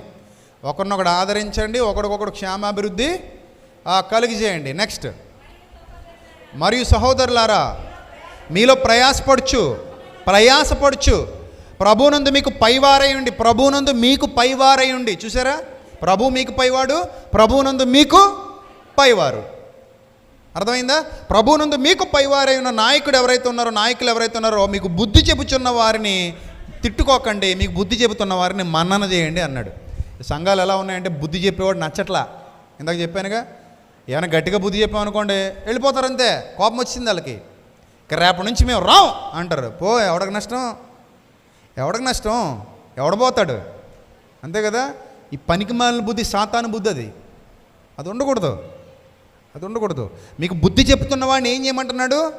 మన్నన చేసి వారి పనిని బట్టి ముందు పనిని పరిశీలించండి. వాళ్ళు ఎలా పని చేస్తున్నారో చూడండి, వాళ్ళ పని వర్తబుల్లా కాదా చూడండి, వాళ్ళ పనిలో యథార్థత ఉందా లేదా చూడండి, వాళ్ళ పనిలో నమ్మకత్వం ఉందా లేదా చూడండి. వారి పనిని బట్టి వారిని ప్రేమతో మిక్కిలి ఘనముగా ఎంచాలి. కుళ్ళు బుద్ధితో ఏడవకండి, అసూయపడకండి. వాళ్ళ పని చూడండి, ఆ పని నువ్వు చేయగలవా ముందు నువ్వు ప్రశ్నించుకో. నేను చేయలేనని నీ మనస్సాక్షి నీకు చెప్తుందా? అప్పుడు వెంటనే వారి పనిని బట్టి వారికి ఏమి ఇవ్వాలంటున్నాడు? ప్రేమతో ఘనత ఇవ్వాలని చెప్తున్నాడు. ఇది దేవుని వాక్యం. అర్థమైందా? ఇప్పుడు చెప్పండి హ్యాపీ పాస్టర్స్ డే అని. అర్థమైందా? సో ఈజీ కాదు పరిచర్య, అంత ఈజీ కాదు. వేల మందిని కూర్చోబెట్టి వాక్యంలో నిలబెట్టి నడిపించడం, that is not much easy. చాలా కష్టం అది. అది దేవుని జ్ఞానం ఉండాలి, దేవుని వివేకం ఉండాలి. 2 గంటలు అనర్గళంగా ఒక అంశం మీద మాట్లాడటం అంటే అంత ఈజీగా? పోనీ కాసేపు నాకు మైక్ మీకు ఇస్తాను, ట్రై చేస్తారా? ఎలా ఉంటుందో? సబ్జెక్ట్ ఉండాలి, దేవుని ఆత్మ నడిపింపు ఉండాలి, ఆ సందర్భాన్ని ఎలా హృదయంలోకి ఎక్కించాలి. అవతలోడికి బోరు కొట్టకూడదు. భోజనం తినేటప్పుడు బోరు కొడద్దు. ఉప్పు గట్టిగా వేసామనుకోండి, ముద్ద కలిపి ఏం చేస్తాడు? ఒక ముద్ద నోట్లో పెడతాడు, ఏముంది అందులో? ఫుల్గా ఉంది ఉప్పు. ఏం చేస్తాడు? నెక్స్ట్ ప్లేట్ తీసి పక్కన పడేసిపోతాడు. కారం గట్టిగా వేసామనుకోండి, కొంచెం చూస్తాడు, లోపల నాలుగు మీద పెడతాడు. ఏమనిపించింది మనసుకి? ఛే అనిపించింది, ప్లేట్ పక్కన పడేసి పోతాడు. ప్రసంగం కూడా అంతే. చక్కగా అన్నీ సమానంగా వడ్డించి వార్చి పెడితే తింటారు, లోపలికి వెళ్ళిపోద్ది, నాటబడుతుంది. అది ఎక్కడికి మాయం కాదు, చచ్చేంత వరకు నాటుకుపోద్ది ప్రసంగం. అలా చేయగలిగే సామర్థ్యం ఉన్నవాడు దేవుని సేవకుడు, సేవకురాలు. అలా ఉండాలి, అది దేవుడు ఇవ్వాలి. అందుకే కదా ఆయన ఎన్నుకున్నాడని ఇర్మియా గ్రంథం ఎంత చదువుకున్నారు. సో అలాంటి వారితో ఎలా ఉండాలో చెబుతున్నాడు. హ్యాపీ పాస్టర్స్ డే అంటే ఇవన్నీ నేర్చుకోవాలి మీరు, ఇవన్నీ తెలుసుకోవాలి మీరు. మీలో ప్రయాసపడి ప్రభునందు మీకు పైవారై ఉన్న వాళ్ళని ఏం చేయమంటున్నాడు? మిక్కిలి ప్రేమతో వారి పనిని బట్టి మిక్కిలి ఘనముగా ఎంచాలి అన్నాడు. రైట్. హెబ్రీ పత్రిక 13:7 టక చదివేసి ముగించేసుకుని ప్రార్థన చేసుకుందాం. హెబ్రీ పత్రిక 13:7 మీకు దేవుని వాక్యం బోధించి చూడండి ఎంత బాగుంది అక్కడ. మీ గురువు గారు అంటే మీ మాస్టర్, మీ టీచర్ గారు మీకు దేవుని వాక్యం బోధించి మీ పైన నాయకులుగా ఉన్న వారిని జ్ఞాపకం చేసుకుని వారి ప్రవర్తన ఫలమును శ్రద్ధగా తలంచుకొనుచు వారి విశ్వాసమును అనుసరించండి. 16వ వచనం ఉపకారం 13:16 హెబ్రీ పత్రిక 13:16 ఉపకారమును ధర్మమును చేయ మరిచిపోకుడి. అట్టి యాగములు దేవునికి ఇష్టమైనవి. మీ పైన నాయకులుగా ఉన్నవారు లెక్క అప్పగించవలసిన వారి వరే. రేపు పొద్దున దేవుని సన్నిధికి వెళ్ళాక మన సంఘాన్ని నిలబెడితే సంఘం విషయంలో లెక్క అప్పగించాల్సిన నాయకుడు ఎవరట? దేవుని సేవకుడు. మీ ఆత్మల విషయమై లెక్క అప్పజెప్పవలసిన వారి వరే మీ ఆత్మలు కాయిచున్నారు. వారు దుఃఖంతో ఆ పని చేసిన ఎడల మీకు నిష్ప్రయోజనం అన్నాడు. పరిచర్య ఎప్పుడు దుఃఖంతో చేయకూడదు. టీచర్ ఎప్పుడు దుఃఖంతో పాఠాలు చెప్పకూడదు. దుఃఖముతో ఆ పని చేసిన ఎడల మీకు నిష్ప్రయోజనం కనుక దుఃఖముతో కాక ఆనందముతో చేయనట్లు వారి మాట విని వారికి ఏం చేయమంటున్నాడు? లోబడి ఉండండి. ఎదిరించొద్దు, లోబడి ఉండండి. సత్యంలో అందరూ కలిసి కొనసాగండి. అలాగే తిమోతికి రాసిన మొదటి పత్రిక 5వ అధ్యాయం 17వ వచనం. తిమోతికి రాసిన మొదటి పత్రిక 5వ అధ్యాయం 17వ వచనం. బాగుగా పాలన చేయు పెద్దలను విశేషముగా వాక్యమందును ఉపదేశమందును ప్రయాసపడు వారిని. దేని యందు? విశేషముగా దేని యందు? వాక్యమందును ఉపదేశమందును ప్రయాసపడు వారిని రెట్టింపు సన్మానమునకు పాత్రులనుగా ఎంచవలెను. చూసారా? రెట్టింపు సన్మానమునకు పాత్రులుగా. ఇందాక మనం చదువుకున్న రెఫరెన్స్ మళ్ళీ చెప్తున్నాడు ఇక్కడ అదే పౌలు. ఇందును గూర్చి వ్రాయబడినదేమనగా నూర్చెడి ఎద్దుమూతికి చిక్కం వేయవద్దని లేఖనము చెప్పుచున్నది, మరియు పనివాడు తన జీతమునకు పాత్రుడు అని చెప్తున్నాడు. చూసారా? ఇంత చక్కగా దేవుని వాక్యం తెలియజేస్తోంది మానవుడు ఏ విధంగా సత్యంలో కొనసాగాలి, సత్యానికి సహకరించాలని. ఇంకా అనేకమైన సంగతులు వ్రాయబడ్డాయి. మీరు చేస్తున్న పరిచర్య విషయంలో దేవుడు మిమ్మల్ని అన్యాయం చేయడు. హెబ్రీ పత్రిక 6వ అధ్యాయం 9వ వచనంలో చెప్తాడు ఆ మాట. హెబ్రీ పత్రిక 6వ అధ్యాయం 9వ వచనంలో, కలిసి నువ్వు చేసిన పరిచర్యలో నువ్వు నష్టపోవు, కలిసి మీరు అందరూ సంఘం చేసిన పరిచర్యలో సంఘం నష్టపోదు. ఏమని చెప్తున్నాడు ప్రియులారా? హెబ్రీ పత్రిక 6వ అధ్యాయము 9-10 వచనాలు. అయితే ప్రియులారా, మేము ఎలాగూ చెప్పుచున్నాను, మీరు ఇంతకంటే మంచిది రక్షణకరమైనది అనే స్థితిలోనే ఉన్నారని రూఢిగా నమ్ముచున్నాము. మీరు చేసిన కార్యము, అది సెమినారా, సభ, ఇంకో మినిస్ట్రీ పరిచర్య, ఇంకో వస్తువు కొనివ్వడమా, ఇంకో మీటింగ్ పెట్టించడమా, ఇంకోటి ఏదైనా చేయించడమా, ఏ విధంగా సువార్త పనికి నువ్వు సహకరిస్తున్నా, ఏ విధంగా నువ్వు సంఘానికి సహకరిస్తున్నా, లేకపోతే ఆదివారం దేవునికి అర్పిస్తున్న అర్పణలా ఏదైనా కానివ్వండి, ఏ పరిచర్యలో నువ్వు వాడబడుతున్నానట. ఇక్కడ ఏం చెప్తున్నాడు? మీరు చేసిన కార్యమును మీరు పరిశుద్ధులకు ఉపచారము చేసి, ఉపచారము. ఒకరోజు ఒక వివాదం, చిన్న విషయం చెప్తాను. ఒక వివాదం ఏంటంటే, ఒక పాస్టర్ గారు వాక్యం బోధించేశాడు, ఇలాగే నాకులాగా 2 గంటల సేపు నిలబడ్డాడు, కూర్చుంటే ఒక ఆమె ఎవరో వచ్చి, వాళ్ళ బంధువు లేకపోతే సంఘ బిడ్డలో ఇద్దరు వచ్చారు, భార్య భర్త ఎవరో తెలీదు, వచ్చి వేడి నీళ్ళు తెచ్చి ఆయన కాళ్ళకి కాపురం పెట్టారంట. అంటే వేడి నీళ్ళు తడిగొడ్లో ముంచి ఆ కాళ్ళు ఎక్కువసేపు నిలబడిపోయాడు కదా, ఆయనకి ఏదో సమస్య ఉంటుంది, పెడితే దానికి పెద్ద వైరల్ చేశారు. ఇప్పుడు అది తప్పు అంటారా, రైట్ అంటారా చెప్పండి? అదేనా పాపం? అది మీ నాన్నగారు అయితే అలా చేయవా, మీ అన్నయ్య అయితే అలా చేయవా, మీ తమ్ముడైతే అలా చేయవా, మీ భర్త అయితే అలా చేయవా? ఇలా జరుగుతాయిగా ఇళ్లలో. మన ఇంట్లో కూడా ఎవరైనా ఇబ్బందులో ఉంటే, ఎవరైనా బాధపడుతుంటే మనం సపోర్ట్ చేస్తామా చేయమా?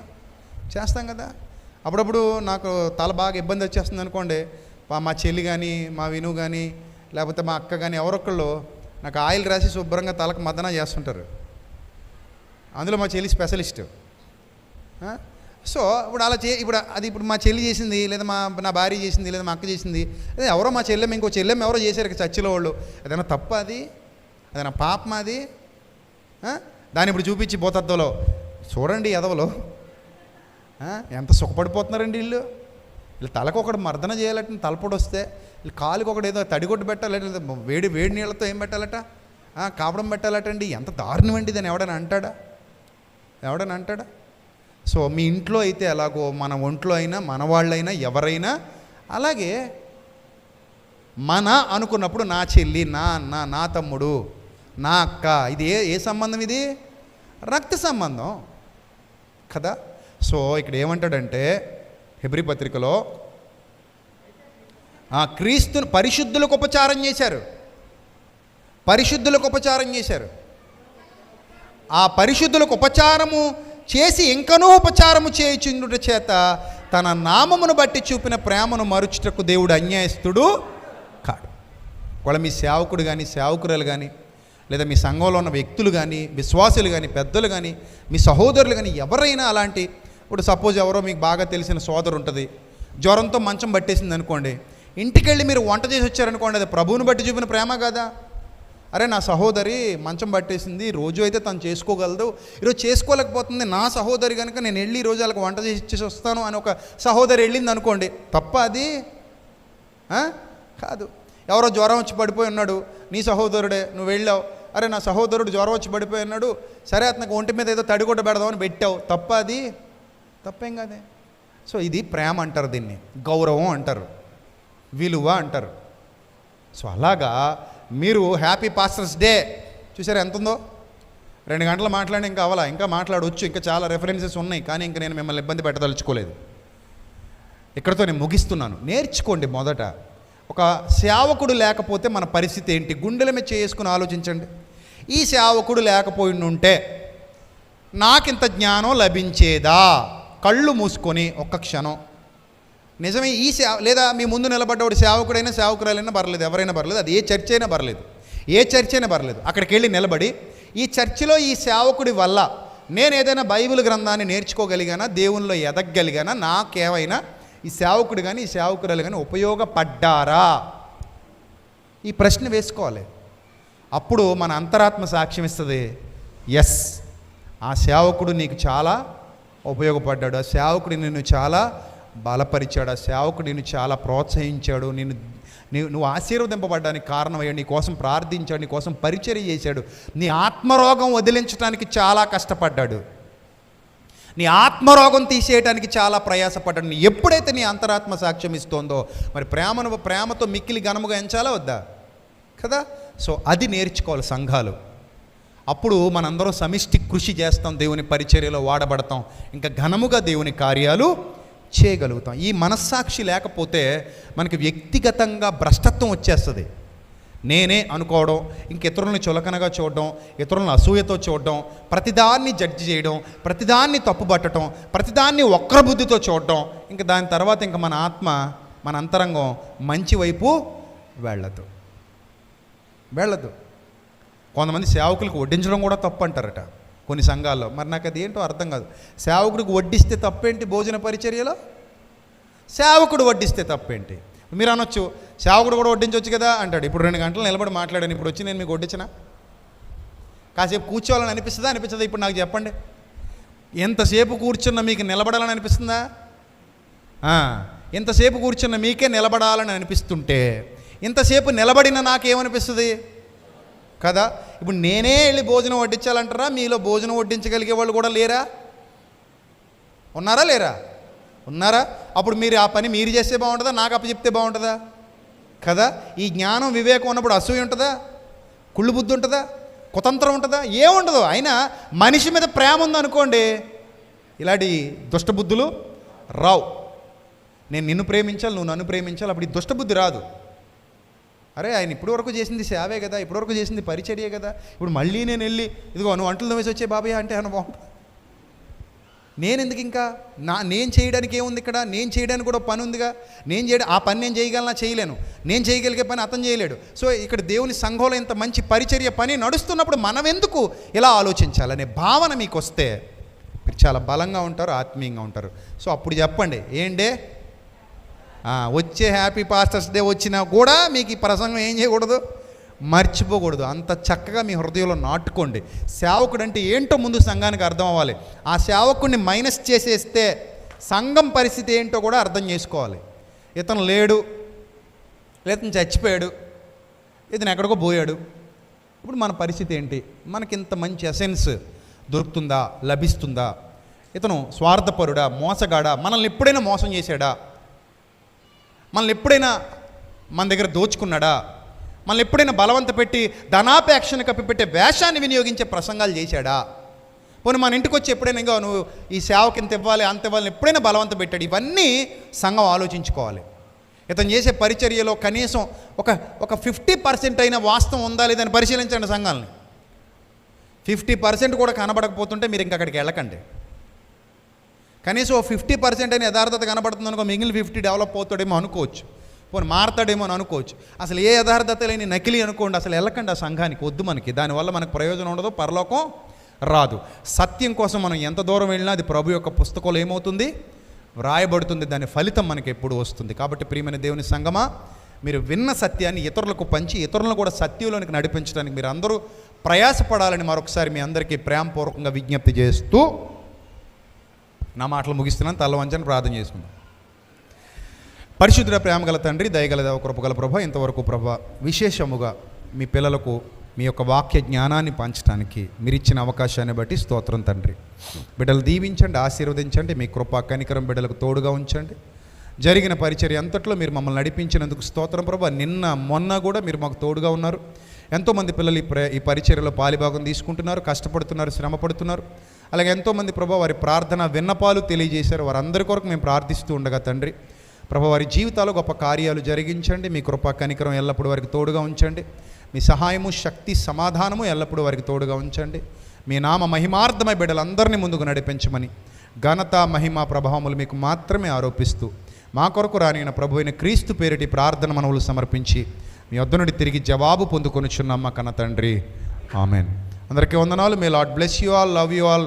దేవుడు మిమ్మల్ని, మీ కుటుంబాన్ని బహుగా దీవించి ఆశీర్వదించునుగాక. ఆమెన్.